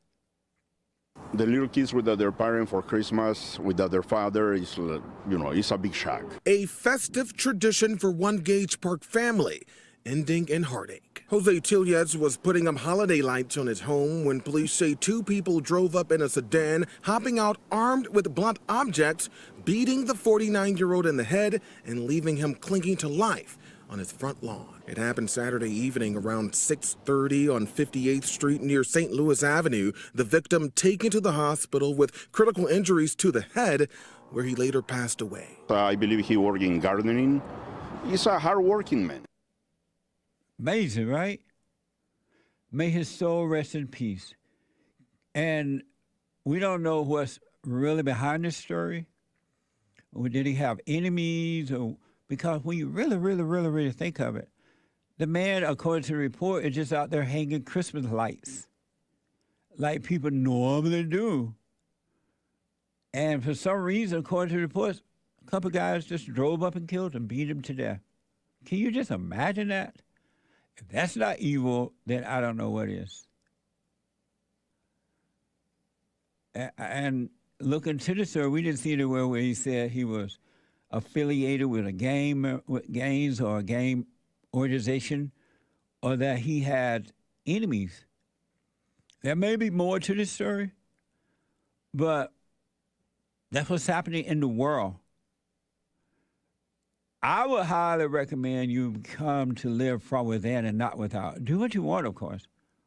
It's up to you. Because the world gone crazy. There is this woman out of Oakland, California. I remember Oakland was so nice. When I first moved to L.A., I was talking to a friend about California the other day, and she said she moved out here in, I believe she said July of 1968. I moved out here in September of 1968. And she said that she had the same experience about California when she walked off the plane, that she thought it was paradise. And so did I.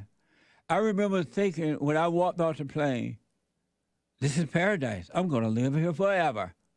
It was clean. It was beautiful. Palm trees. I had never seen palm trees before. I seen oak trees,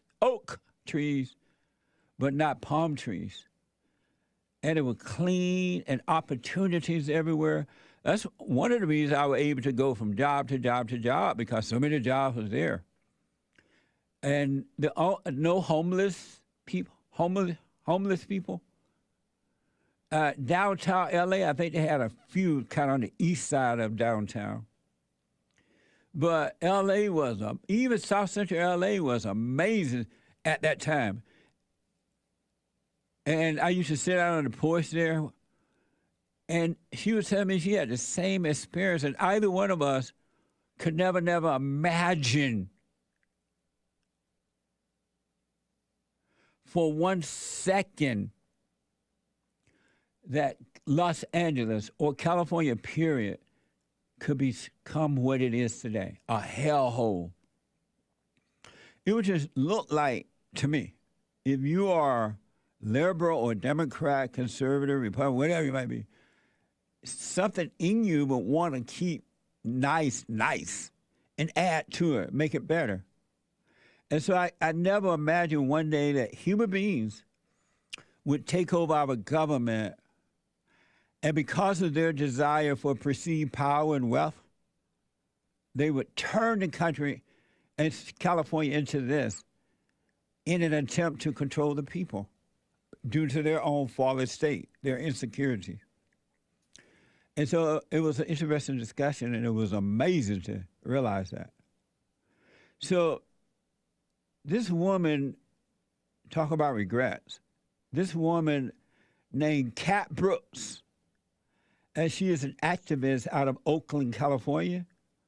She's been publicly active in defund the police movement. And that is a photo of from Facebook of this woman cat-faced Facebook post on defunding police. She forgot to comb her hair. I'm sorry. She's an activist for that. And this is her campaign to run for mayor in 2018. This is from YouTube. Is this a soundbite of her? Is this a soundbite, Nick? Okay, here's a soundbite of this woman. Now, here she, in beforehand, she was activist in defunding the cops, right? Which is a dumb idea, everybody know now. But this is her campaign to run for mayor back in 2018. This is my voice. Being a black woman in America turned it on. Living in Oakland turned it up. We all have to engage in not just in these moments. That's right. I'm talking about every day. Everything I've ever said through this bullhorn, whether it's been about police violence and public safety, the criminalization of our homeless, the trash on our streets, the quality of our schools, the way we treat women and immigrants, or the massive displacement we're facing, have all been different ways of saying the exact same thing. I love you, Oakland. Amazing. What a mess. All the hypnotic words, right? Emotional words. And if you're not like aware, you emotionally fall for it. Black woman in Oakland, I turn it up. Amazing. And that was from YouTube. Yahoo News is reporting that Brooks now says she takes off her jewelry. This woman now, according to Yahoo News, Brooks now says she takes off her jewelry before she get gas.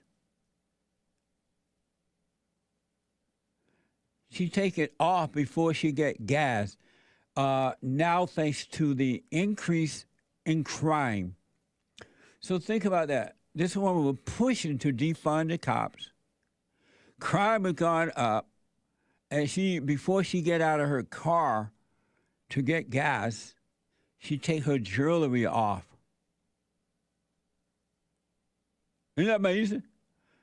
Brooks said in response to the rising crime,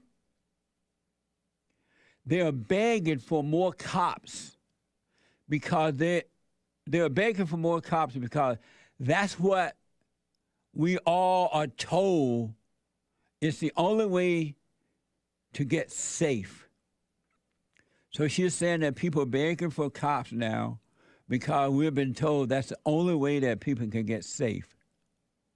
She admits crime has gone through the roof by saying she got to take her jewelry off.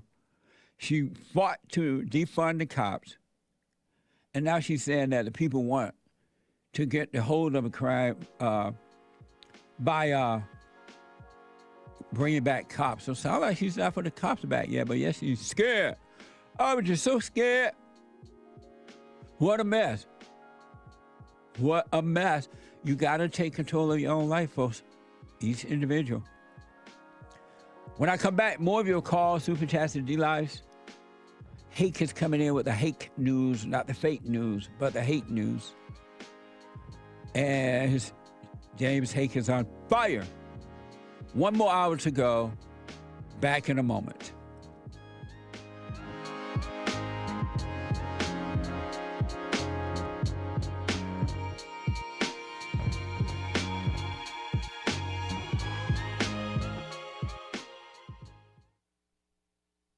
I just want to say thank you for everything that you do. You've absolutely changed my life for the positive, and I just want to thank you. I was 29-year-old beta, living at home with my mom, and just was living in fear and in doubt, and I couldn't hold down a job. And then I found you, and I started listening. I started just being more at peace, and I forgave my mom, and I forgave my father. And it's like right after that, everything just changed in my life, and I was able to get a good job, and I moved out, and I live on my own now, and everything has just changed. And I just want to say thank you, and I appreciate you for spreading that message. It really is a positive message. Amazing. That's good, man. I want people to know God loves us in ways that there are no words to express because you have nothing to compare it to, right? Stay with the silent prayer. You haven't seen anything yet. It gets better.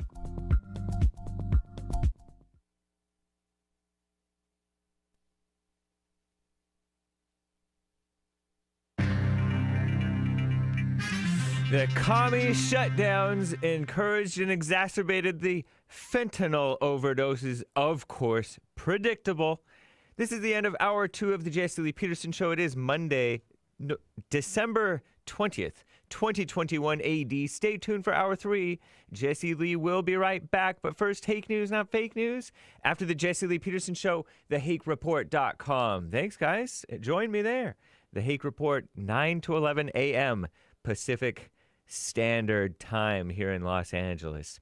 Fun stuff coming up. Morning Brew reports Sleepy Biden will address the nation on Tuesday to outline additional steps the government is taking to hype the Omicron China virus mutation.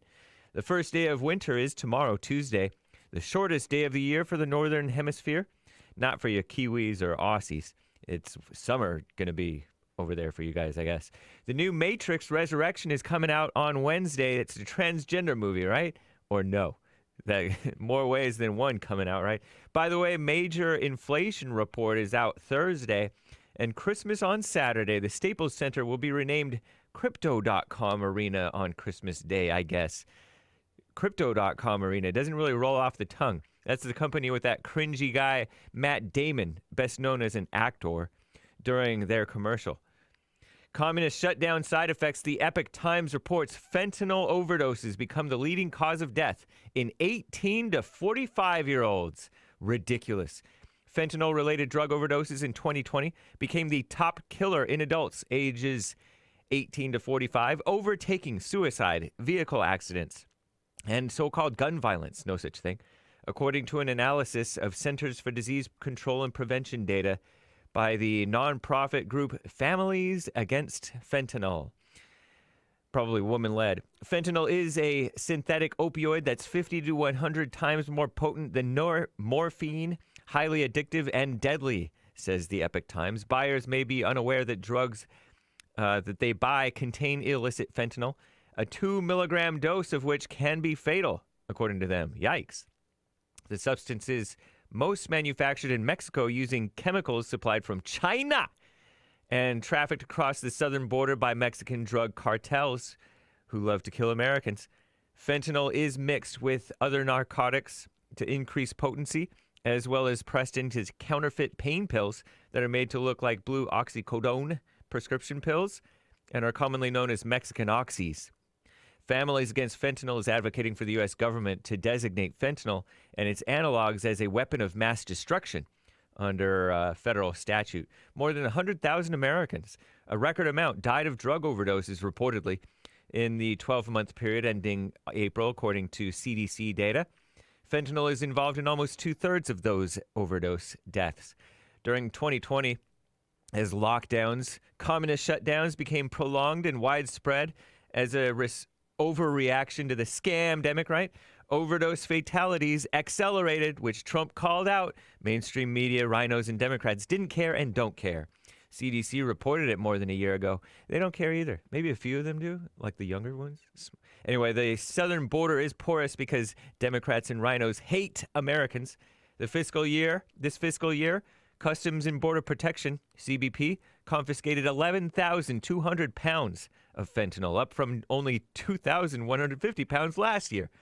The Drug Enforcement Administration, DEA, seized a record-breaking more than 20 million counterfeit pills containing fentanyl this year, almost half in Arizona, the Sinaloa cartel. Mess. The Epoch Times reports Christian ministries are asking the Supreme Court, or going to anyway, to block the OSHA sleazy Joe Biden vaccine mandate. Multiple Christian ministries said they'd petition the Supreme Court for this. In early November, the Fifth Circuit Court of Appeals, you may have heard, blocked the mandate enforced by OSHA, Occupational Safety and Health Administration.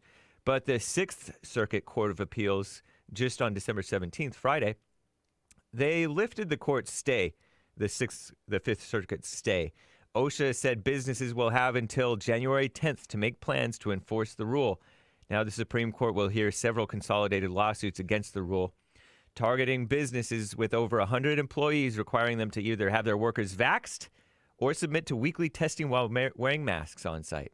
I'm James Hake, now into Jesse.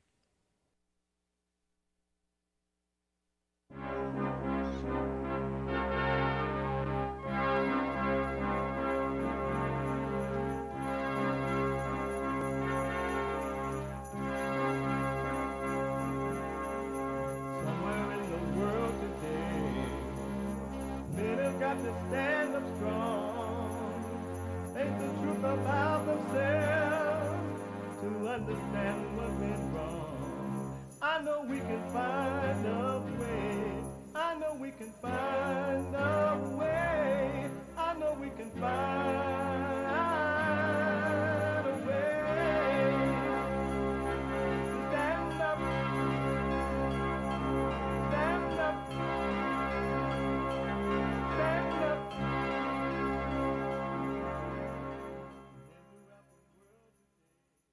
Uniting the races with truth instead of dividing them with lies. We're also rebuilding the family by rebuilding the man. I am Discerning Peterson. Welcome to the third hour already of the show. You can get involved by calling 888-77-53773, 888-77-JESSE. What? It's like 5 days until Christmas. Is that right? Merry Christmas. I really wish you guys and ladies well this Christmas. Christmas is about Christ. So make sure you take a minute to reflect, appreciate, have a good attitude about all things. My biblical question this week, are you convinced? Are you convinced that there is no you?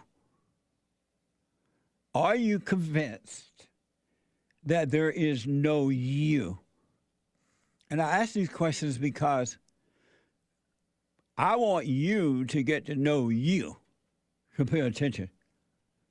And that way it won't be because somebody said it. It's because you see it for yourself. And once you clearly see it for yourself, it's amazing. We have a brand new episode of the,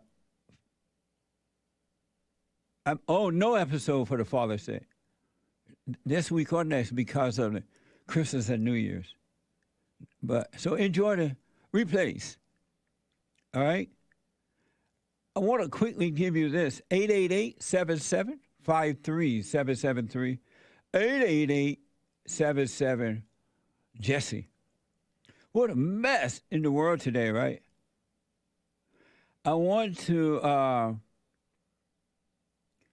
give you another example of what happens when you are controlled by the government, communism, and what it looked like. I'm learning more about socialism and communism than I ever learned before. My life is a lesson for me. It really is. Learning as I go in the present. In the world today, they ignore reality. The gas prices are not high. $4.84, 80-something cents. That's what I paid for gas this weekend. That's my imagination. That didn't really happen. Food prices not really through the roof. They tell you, right? They ignore reality and expect you to believe it. And some people do. It's crazy. Some people will believe it. My producer, Nick, is telling me that $6.50 if you go to Lassie, Attica, and Melrose. That's right down the road, folks. $6.50. That's almost $7. I wonder what Mays say that doesn't exist. That's not real. But here's another example of ignoring reality. This is from Remix News. A Swedish professor and his colleagues are being prosecuted for their research. A Swedish professor and his colleagues are being prosecuted for their research which found that most rapes in Sweden are being committed by immigrants. This is from Remix News. These guys are being prosecuted, professors, for their research, which found that most rapes in Sweden are being committed by immigrants.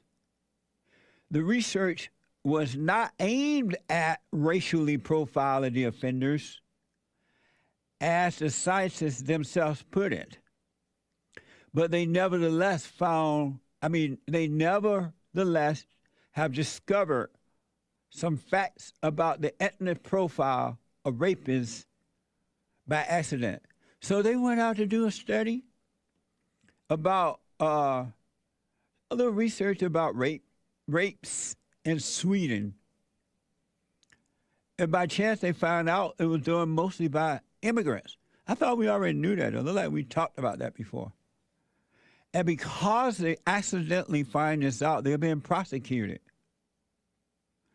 We want you to ignore reality. Isn't that amazing?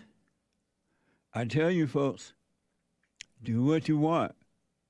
You need to know that you know that you know that you know, not because someone said it or didn't say it. You need to know. You can know you're as smart as anyone else. Put no one above or below you. We're all the same. And you shall know. And you shall be set free. It's up to you, because the world gone crazy. Grandpa, tell me about the good old days. Super chats, D-Live. Super. Super chats. All righty, back at it again with the super chats. Let's check it out. DF Blam with a very generous donation, very generous. Thank you, DF Blam, I think. I could be wrong. DFBLEM. Thank you, DF Blam. I appreciate it.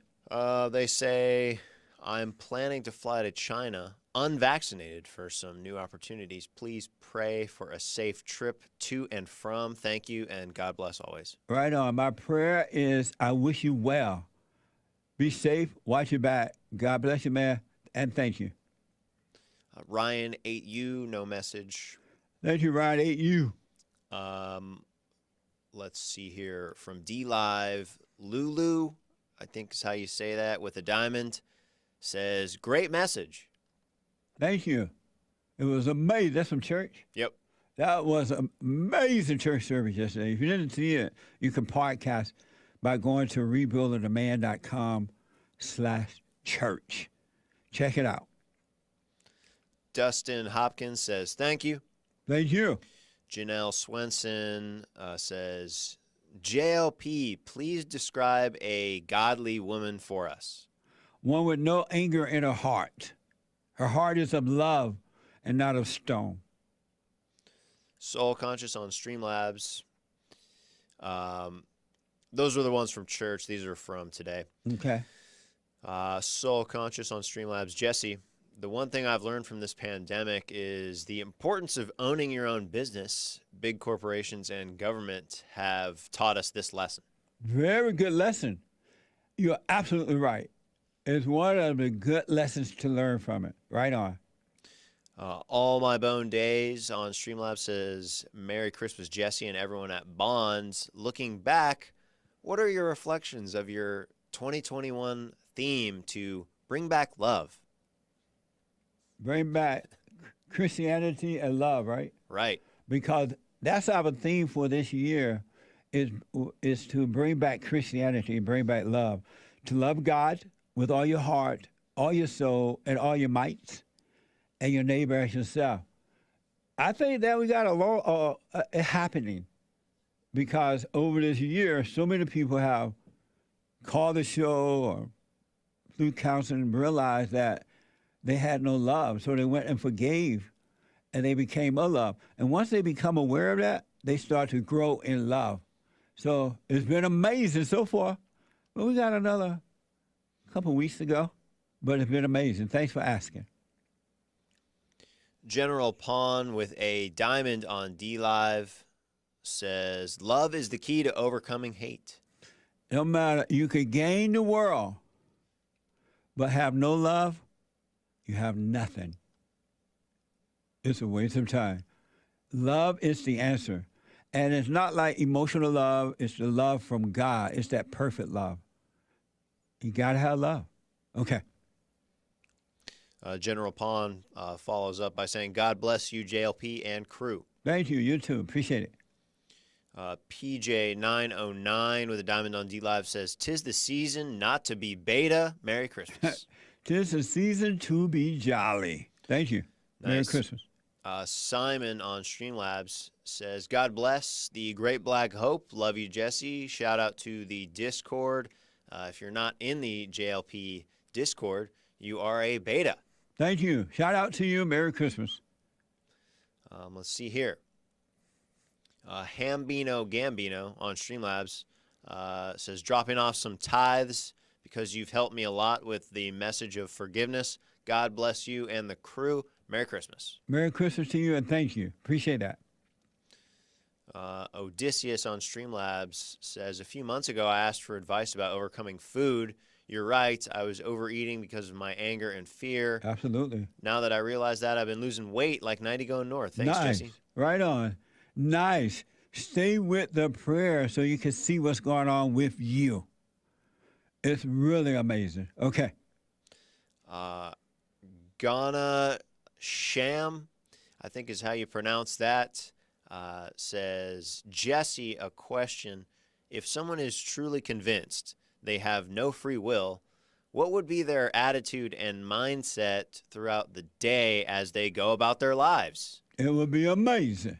It really would be amazing. Okay. Mike Young on Streamlabs says, hey, Jesse, at this point, there's only 6 true conservatives, both black and white, that I trust. Governor DeSantis, Larry Elder, Allen West, Justice Thomas, the Great White Hope, and the Great Black Hope, JLP. Amazing. Amazing. Yeah, I think, and I hope, now that men are waking up, I think we're going to see more and more and more. Because once you return to the power of love, which only comes from God, He has amazing work for you to do. Your talent will find you. And so I think, I hope, that we're going to see more and more men of courage, because they will be of love, get involved. It's been a long time coming, but I know a change going to come. So right on. Misty8976 with a diamond on D-Live says, D-Live, the best chat this side of the firmament. Duh. Amazing. All right. Thank you.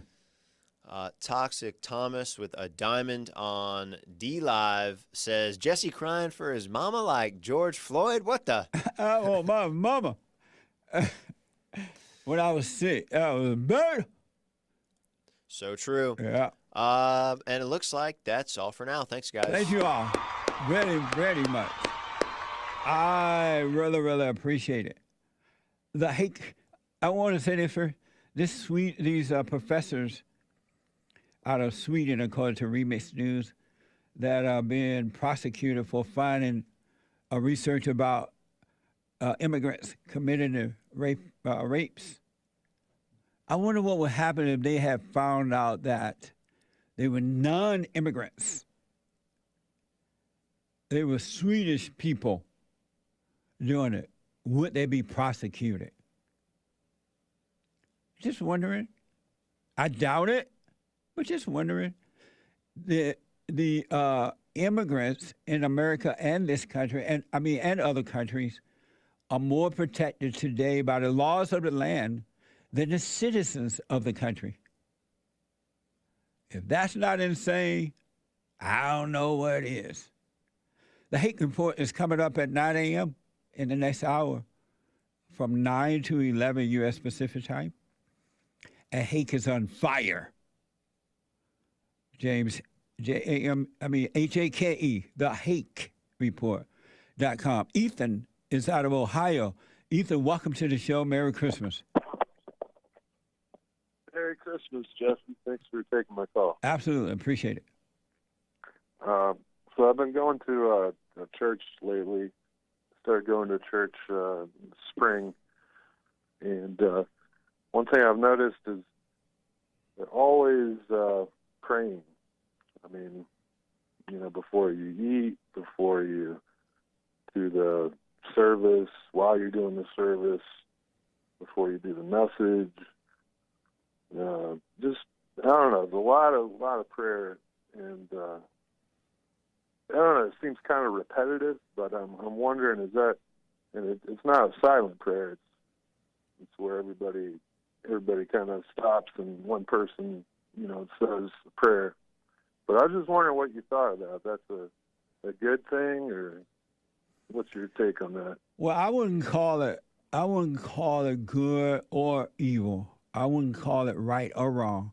I do know that because we as human beings, we're not allowed to have our own opinion about things, right? We're the observer of life and not the opinionated of life or the judgment of life. And so, but I do know that God said that when we pray, don't be like the children of the world, something like that. When they pray, they pray out loud, they pray amiss, so they receive their reward right then from the glory of other people looking at them praying. Their egos are being fulfilled. But when we pray, we should go and be still and pray. You know, be still. Because we don't know what to pray for. We don't know what we want. We don't know what we need. We don't know what to ask for. We ask amiss when we just pray out loud. And so they said, don't be like the ones in the synagogues who are doing all that hooping and hollering, right? They pray in vain. So for that reason, I'm not, you know, I think the best prayer is to be still and let the Holy Spirit intercede on your behalf, because we just don't know what we want. But it feels good to a lot of people when they pray in public, and you hear them praying, or they look and see that someone looking at them praying, and their ego feeling really good about it, and that's their reward. But if we pray in private, then we will be rewarded in private. So I'm not necessarily for it, but it's up to them. Yeah, I just wonder if I should say anything, because I've made a couple comments about things in the service that I didn't really agree with, and they actually listened to me. They asked me to preside over the services, and but then nice. they'll tell me, you know, things I could do better and stuff. So I say, well, you know, there's some things I disagree with too. Yeah. So when they give you advice like that, you hear it and don't analyze it. Let it go in one ear and out the other one, and God will allow you to see the truth to it. Because they're doing the best that they can do. In their mind, they think they're helping you.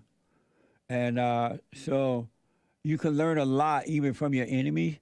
So be quick to hear and slow to speak, and you'll be fine. have you ever heard of the Apostles' Creed? You know about that? The Apostle Creed? Yeah, and I guess it's sort of a Presbyterian thing. I was asking them about it, and they said it goes back to the early church fathers. But a lot of churches recite this Apostles' Creed. It's not in the Bible, but they say it goes back to. Oh, okay. Like well, I grew up a Baptist, and I never heard of Apostle Creed. So it sounds like it's another denomination, right?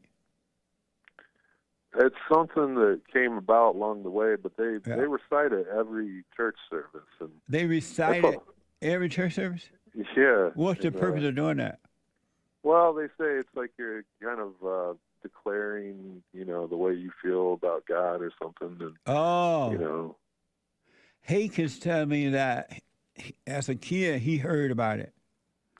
And it's kind of like a pledge of allegiance to God. Okay. So Hankins aware of it. I'm not. He said that it goes like this. I believe in God the Father Almighty,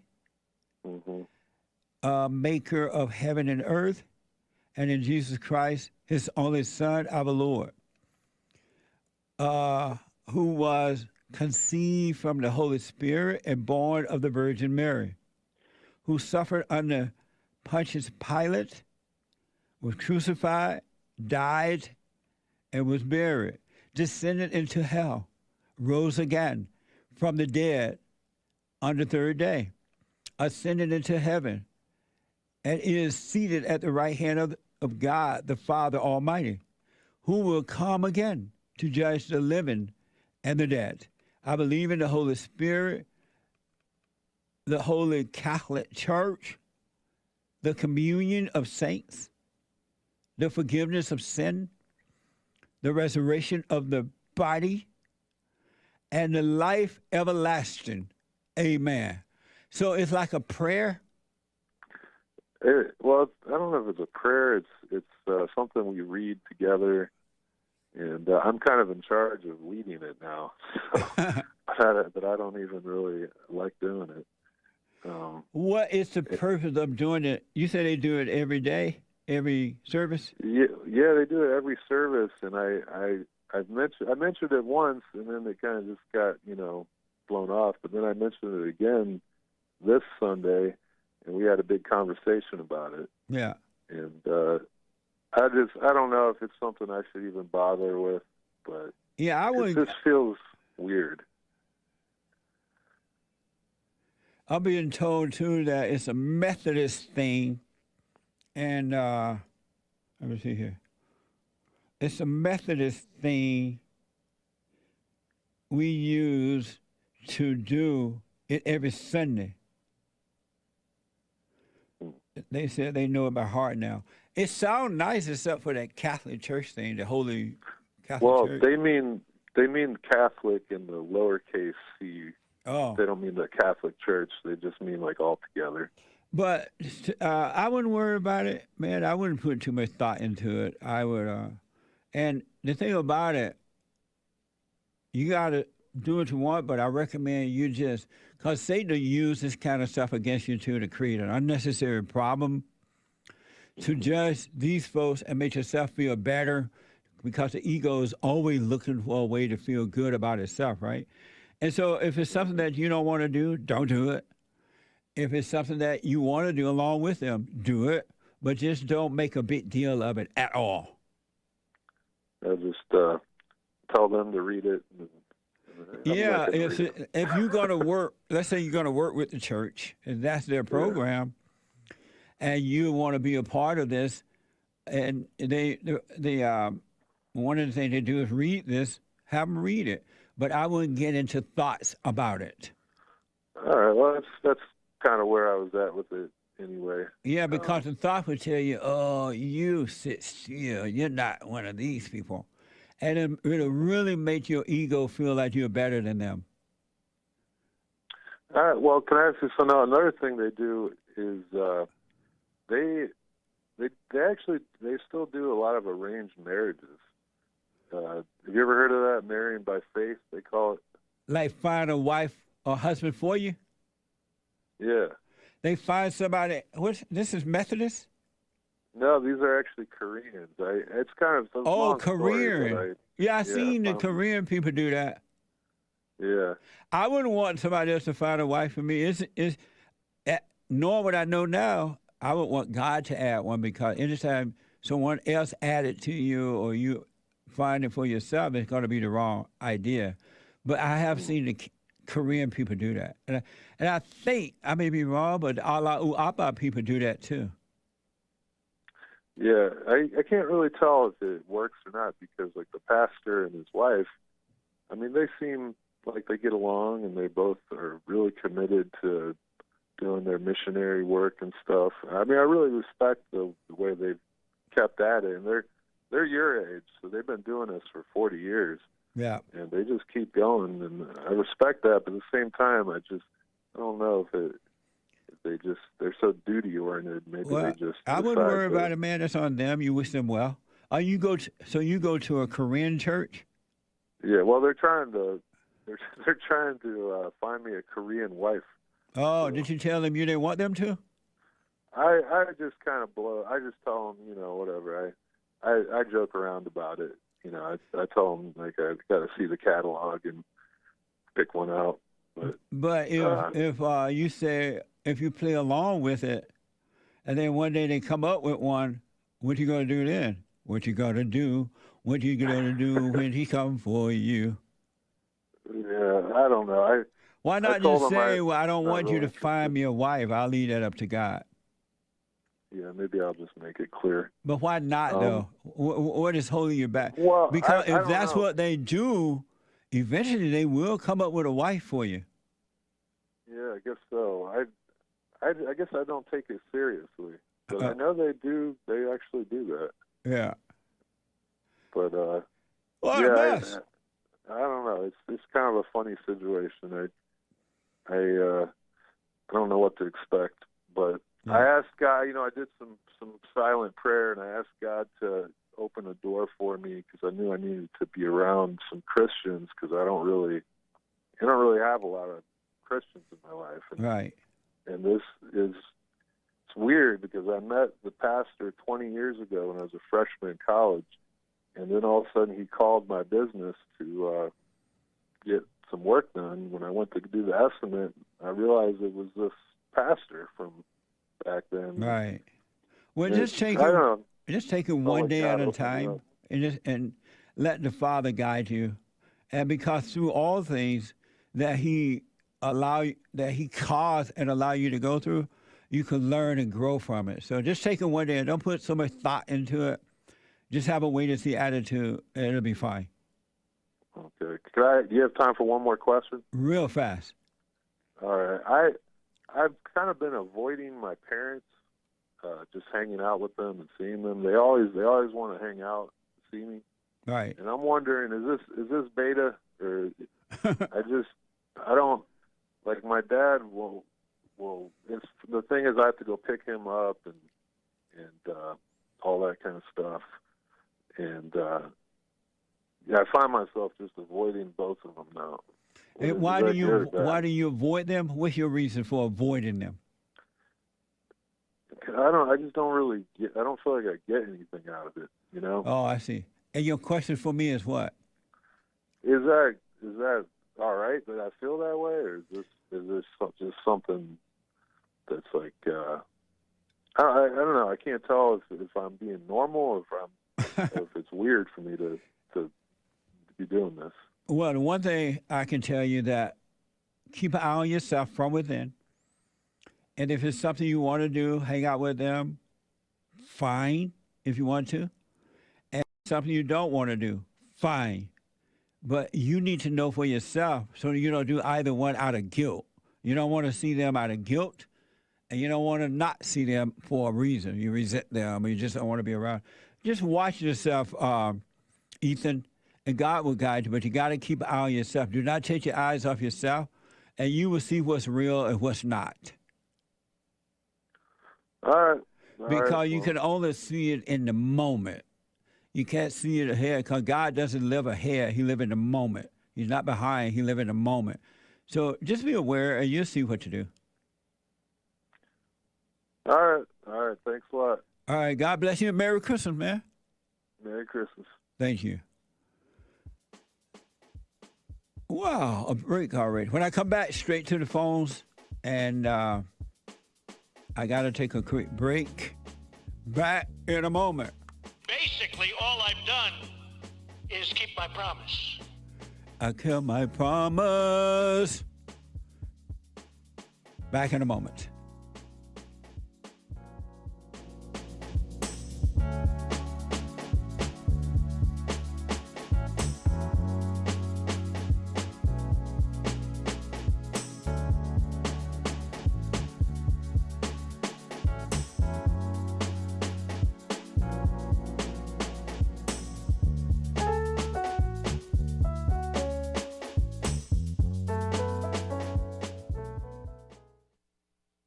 You can't run from evil within yourself or outside of self. You got to deal with it. And you need good in order to deal with evil. And God is good.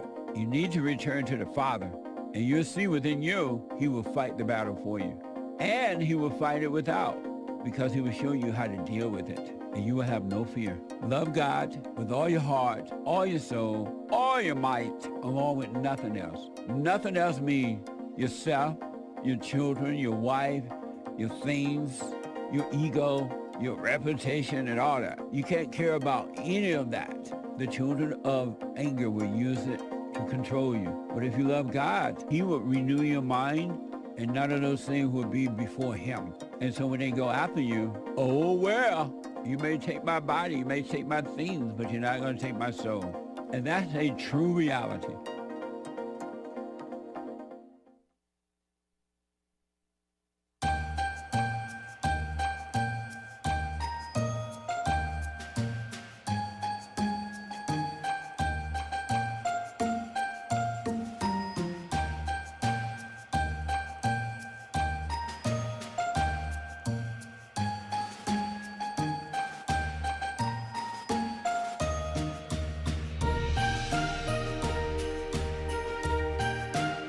All right, folks, welcome back. Don't forget, we have a challenge grant of $30,000. A family would donate to us, a friend of mine, up to $30,000. They said, hey, Jesse, we've been helped. You point us back to the Father, and we want to say thanks and give back to Barn so you can help others. We will give you up to $30,000 donation if you can match it up to $30,000. So I'm asking you for your help. Go to rebuildingtheman.com, rebuildingtheman.com, or call 800-411-BOND, 800-411-2663. You can also mail it in, snail mail they call it. Make it out to Bond, a check or money order to Bond, B-O-N-D, P.O. Box 350. 90, Los Angeles, California, 90035. 350 90, Los Angeles, California, 90035. Donations to Bond are tax deductible. So thank you in advance. This is the season to be given, and I do appreciate it. And thank you for your donations, your super chats, and all that good stuff, folks. It just helps us to help others, and I do appreciate it. The Hake Report is coming up at 9 a.m. this morning, right at the top of this hour. H-A-K-E, The Hake Report from 9 to 11 U.S. Pacific Time. And James Hake is on fire. He's on fire. James Hake is on fire. He's on fire. Check out Get a Job. Get a Job is amazing. Merry Christmas, Get a Job. Appreciate you. Let me go quickly to, let me tell you this about the treasure chest or D-Live thing. What am I supposed to say? D-Live took D-Live away? Oh, D-Live took the treasure chest away. And so we're not sure why, but we don't have a treasure chest. But you can still super chat on D-Live. You can super chat on D-Live. I really want to warn you people, do what you want. Only let the Holy Spirit teach you. And watch your thoughts that you put no one above you or below you. Watch the thought, because apparently you can do it without realizing you've done it. Know thyself. Jared is out of Missouri. Jared, welcome to the show. You're on the air. Merry Christmas. Merry Christmas, man. How you doing, Jesse? All is well, sir. How are you? I'm doing well, man. Good. So I wanted to call and I wanted to ask you a little bit and bring up a little bit to mind of, you were talking about like the children of the lie designating areas for drug use and decriminalizing drug. Okay, so suicidal rates are going up. People consider suicide, and they're going to the answer in their minds to decriminalize the drug or put you in a safe place where you can do drugs. What a mess. Yeah, it's crazy, ain't it? That's not even, to me, in a fallen state, look like you would know that that is wrong. Exactly. I wanted to try and shed a little bit of light on why this weird stuff is happening, why I believe it's happening. You remember this whole defund the police movement, right? Yes. Yeah, so the way that the elite, or I'll say they, the children of the lie, the way they work is we're in the middle of World War III right now. It's just a different form of warfare. And they're trying to set up territories for themselves to rule in the future. And the way that they do that, they have to destroy the system that's already in place. And so they use psychological warfare, and they round people up to do crazy things like call for the defunding of police, right? Yeah. So when they do that and they defund the police and crime goes crazy, and all the people who just work and raise families are going, what's going on? This is crazy. We need the police. They swoop in, the same people who defunded it, and they fund a new police force with their own people in place, which is really just a military police force. And that's just one example of why this crazy stuff is going on, so that they can set up a new system on top of what was the old system. Very interesting, man. And that makes sense, too. Yeah. Well, in this, I'm not just pulling this out of my butt. Like, I've been researching this stuff for 10 years or more. Yeah. And I mean, you can look at it in that example that I gave you, and you can look at it in the education system. With this enforced, get the jab or get all 4 jabs or all 10 or 20, however many there's really And you going can to be. see it in the military, too, because they're changing the rules of the military by putting in people who do not care about the order of things. Exactly. And so they're creating disorder so they can bring in their form of control or order. I see that happening in the military. And You just hit that on the nail. Yeah, I totally see it there. Amazing. Yeah, it's called order out of chaos. So Yes. these people will literally destroy your way of life, your nation, your community, and then they'll flush in the system with, in the modern day, like technology or convenience. And they do it as though, so they'll create this major problem, and while you're running in fear, they'll come back as the savior, as though they have the solution to the problem, and that's when 100%. Yeah. Amazing, man. Yeah, man. And if you didn't mind, I wanted to just capitalize on one more quick comment. Yes. To bring that full circle, this is happening worldwide. It's not just one nation here and one nation. It's going on worldwide. You're absolutely right about that. Yeah, and God told us that that's what the final earthly kingdom will look like, a worldwide system where exactly what's happening will be happening.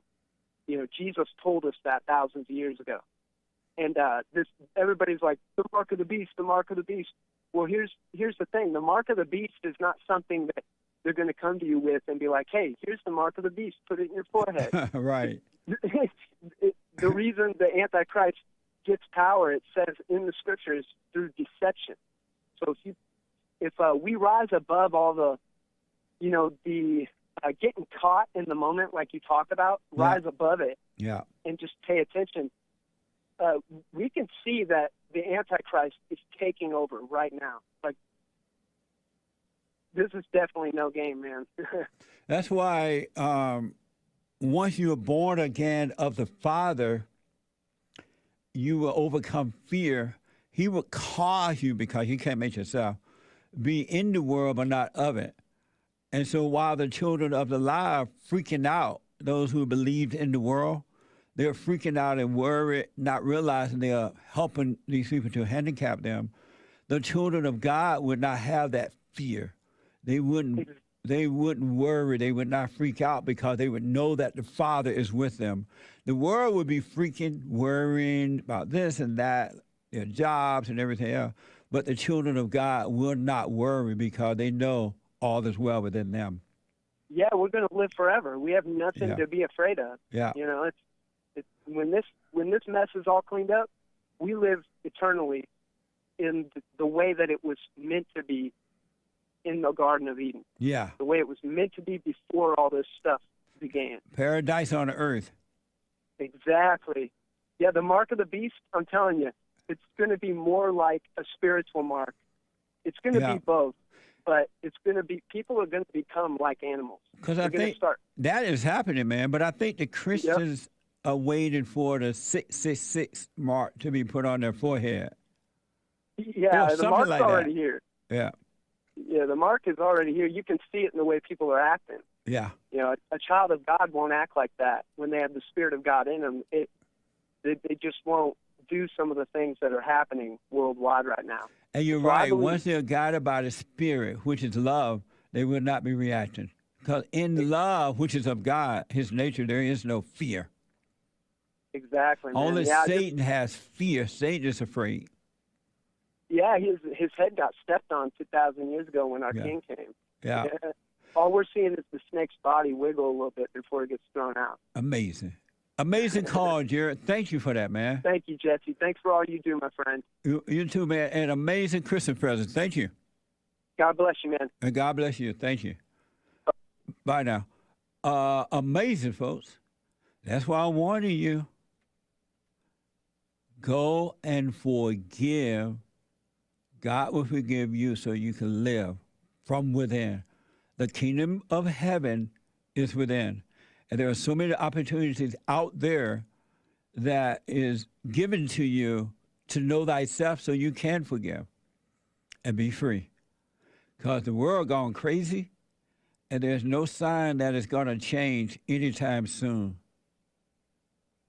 I want to give you one other quick example of the state of Christians.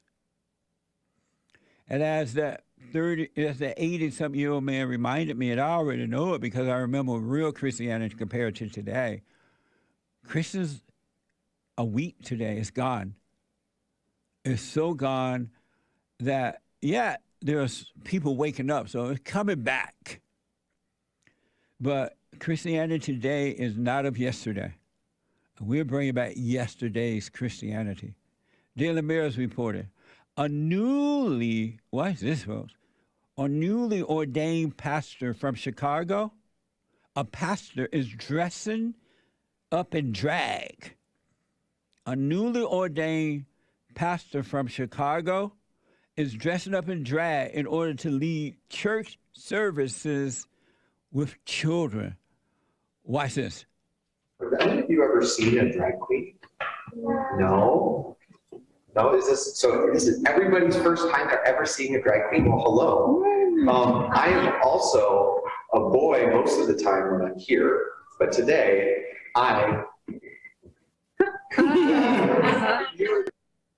Wow. How would any parent let their kids run out of that church so fast, make your head swim? I won't judge them. I'm like, okay, I'm out of here. But they're laughing and letting the children see that. I'm being told, where you get that from? The Daily Mail has reported that the pastor's name is Aaron Musser, M-U-S-S-E-R. And he was ordained this past summer and now work at St. Luke's Lutheran Church in Chicago. Not only is crime going out of control in Chicago, everything else is as well. What a sad way to live. And speaking of another Aaron, and this is not the same Aaron from the Lutheran Church, the drag queen. Aaron is a first-time caller out of Mississippi. M-I, crooked letter, I, crooked letter, I, humpback, I. Aaron, welcome to the show. Thank you for calling. Hey, Jesse, how are you? All is well, sir. How are you? I'm also well. Good. Yeah, I heard that Aaron, and I was like, oh, no. I know your name would pop up right after that, huh? Yeah, right. Well, I've had a comment, and because I heard some, atheist callers from last week, and I hear them all the time. Yeah. And I kind of wanted to share something with what happened with me is I was an atheist for like 18, 19 years. Like ever since I started thinking, really, I was like questioning this stuff, and I wanted to be a rebel. And mostly it was my ego. You know, I didn't want to admit that I could be wrong. I didn't want to admit that I didn't have control. I wanted to be. It was all ego. Yes. And as I got older, as of this year, I asked Jesus, like, how, you know, I like ran out of options. I see what's going on in the world, and I'm like, man, this stuff is no joke. Like these prophecies and all this stuff, it's coming true.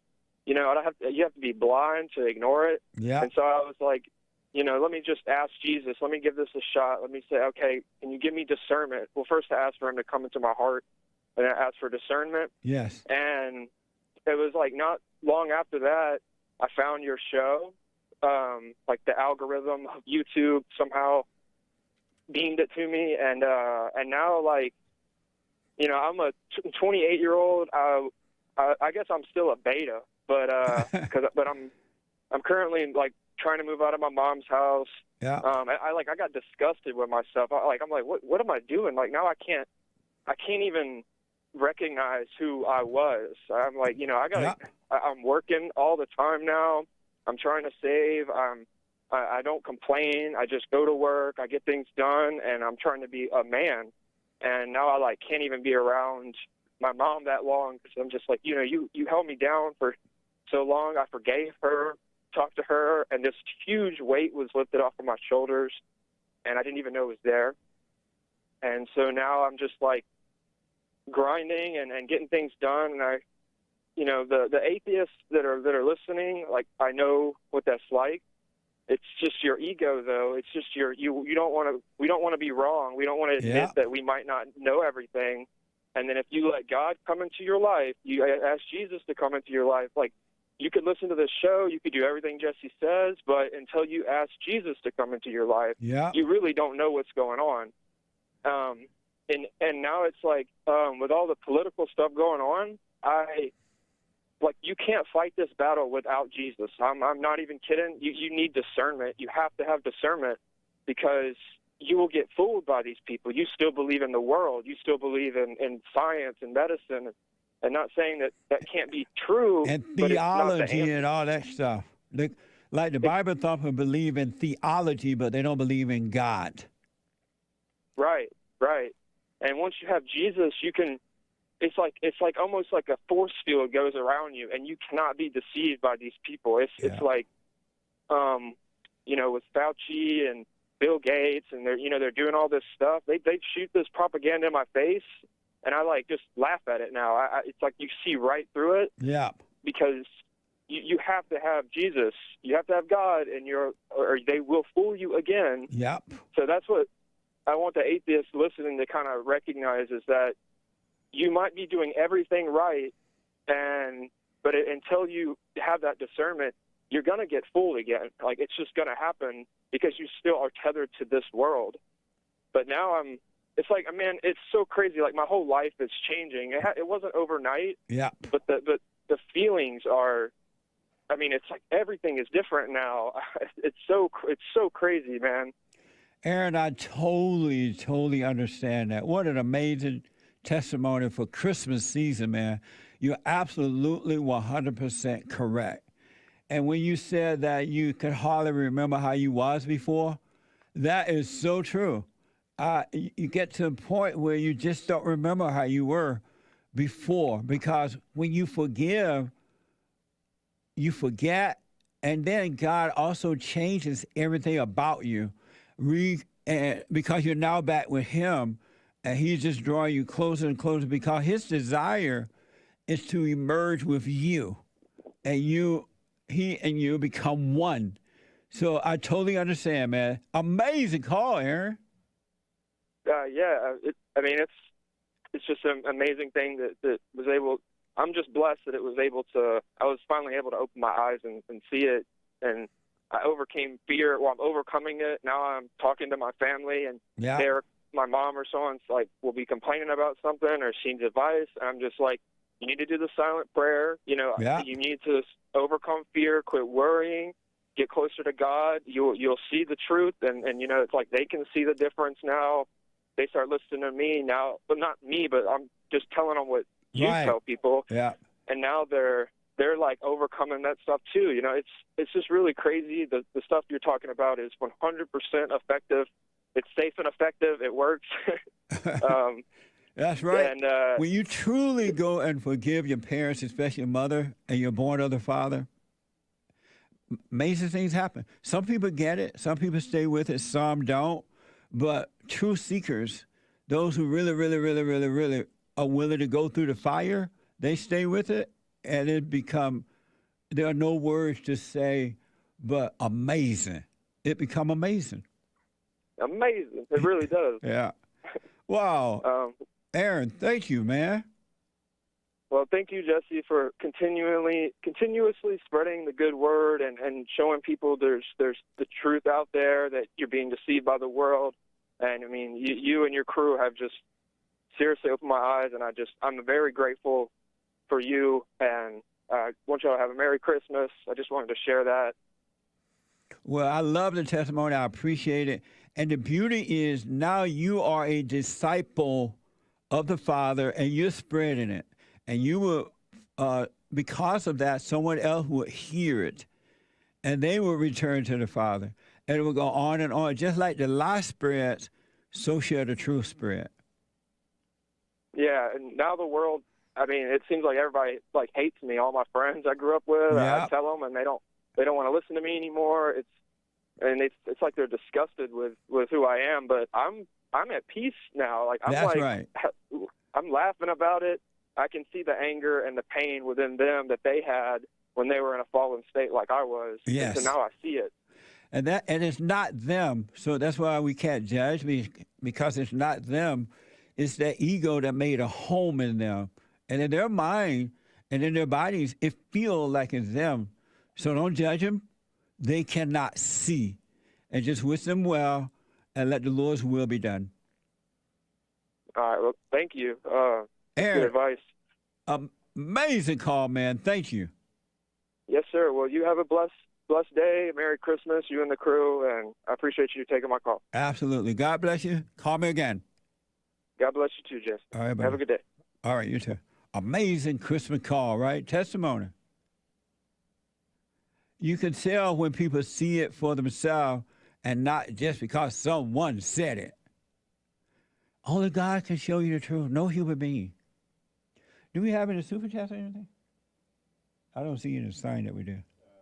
There's a couple. Okay. Super chats. Super chat. Super.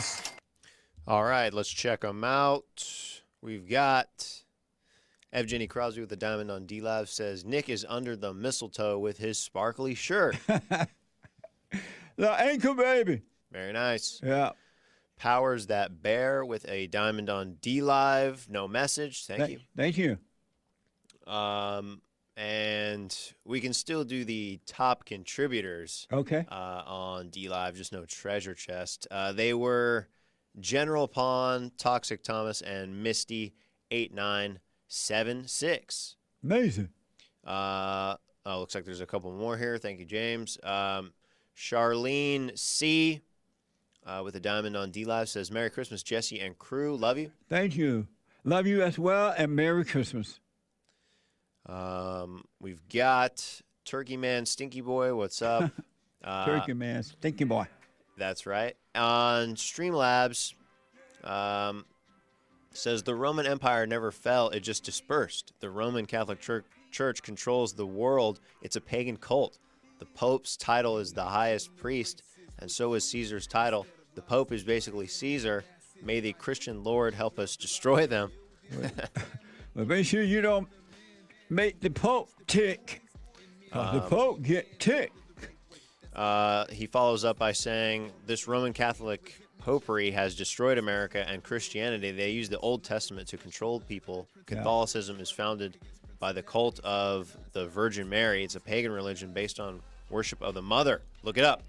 Amazing. Thank you. Last one quickly. Max Lank on Streamlabs with a very interesting point. He says all atheists are gay. I don't know about that. What the? All right, that's all for now. Thanks, guys. Thank you. I appreciate it.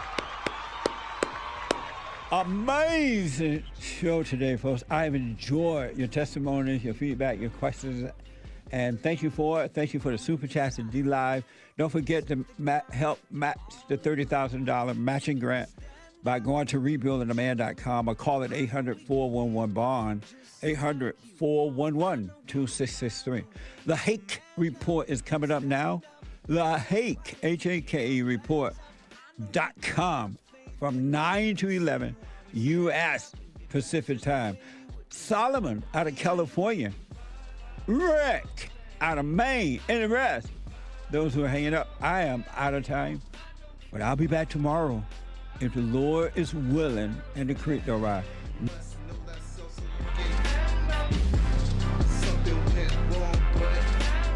Check. I had to get on the track one time. Joel Friday here. Check. Look, stand up. Stand up, we got fighting to do. We gotta show him who boss. He put a Viking in you. He put that lightning in you. Igniting the truth. But you beg and blame and lie and hate and never wanna stand for the truth. So what you planning to do? You understanding to lose? You better go talk to your mama. Better stop at the drama. Better drop all the trauma. Boy, you better stand up and up. Put your hand up and hut. Cause if we don't, then we lose. And then we gotta hear the fake news. Whoa.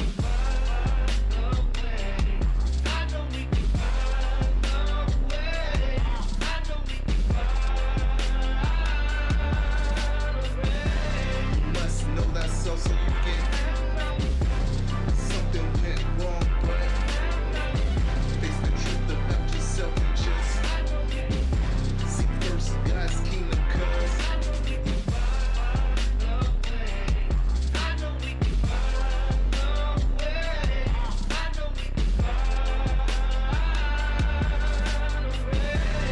must know thyself so you get something went wrong, but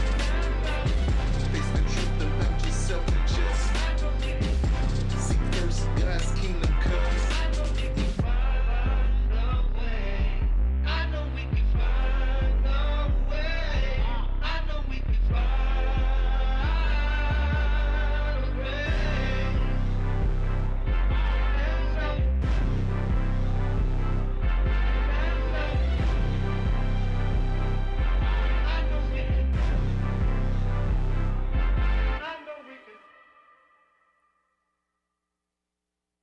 Now, I totally disagree with the way things are going, but you can't be angry because that's what the enemy wants. He wants to control you. They do things to make you mad so they can control you. It's like being married. And the wife would do things to make you mad, or she'll do things to make you feel good. And men do that to women too when they want something from the woman, especially sex. They'll make her feel good or they'll make her angry. And the woman's gonna have to say, you don't wanna be angry. You wanna speak up. You wanna disagree with what's going on. It's wrong, but do not be angry. Then you won't have fear, you won't have doubt, you won't have worries. You'll be able to see, but you gotta stay away from anger. That's why you must forgive your mothers and your fathers so that you can overcome the spirit of anger. It's a spirit and it's wicked. Nothing good in anger because it has no love, folks. You need love to defeat evil. And love is not a weakness. It's a strength. It's from God. It's His nature. I have books that are amazing. I highly recommend you get them. 7 Guaranteed Steps to Spiritual, Family, and Financial Success Guide. Even if you're not starting a business, but you have a job, or you're on welfare, it can help you if you do. Be doers of the word, all right? From rage to responsibility. From rage. That's why I write about, in the first chapter, especially, how I overcame. Scam. How the black leadership exploits black Americans. They're using them. And blacks are too willing to be used. And then my last book, The Antidote, Healing America from the Poison of Hate, Blame, and Victimhood. They are all amazing books, and they are helpful. Go to rebuildingtheman.com if you want an autographed copy, or call 800-411-2663.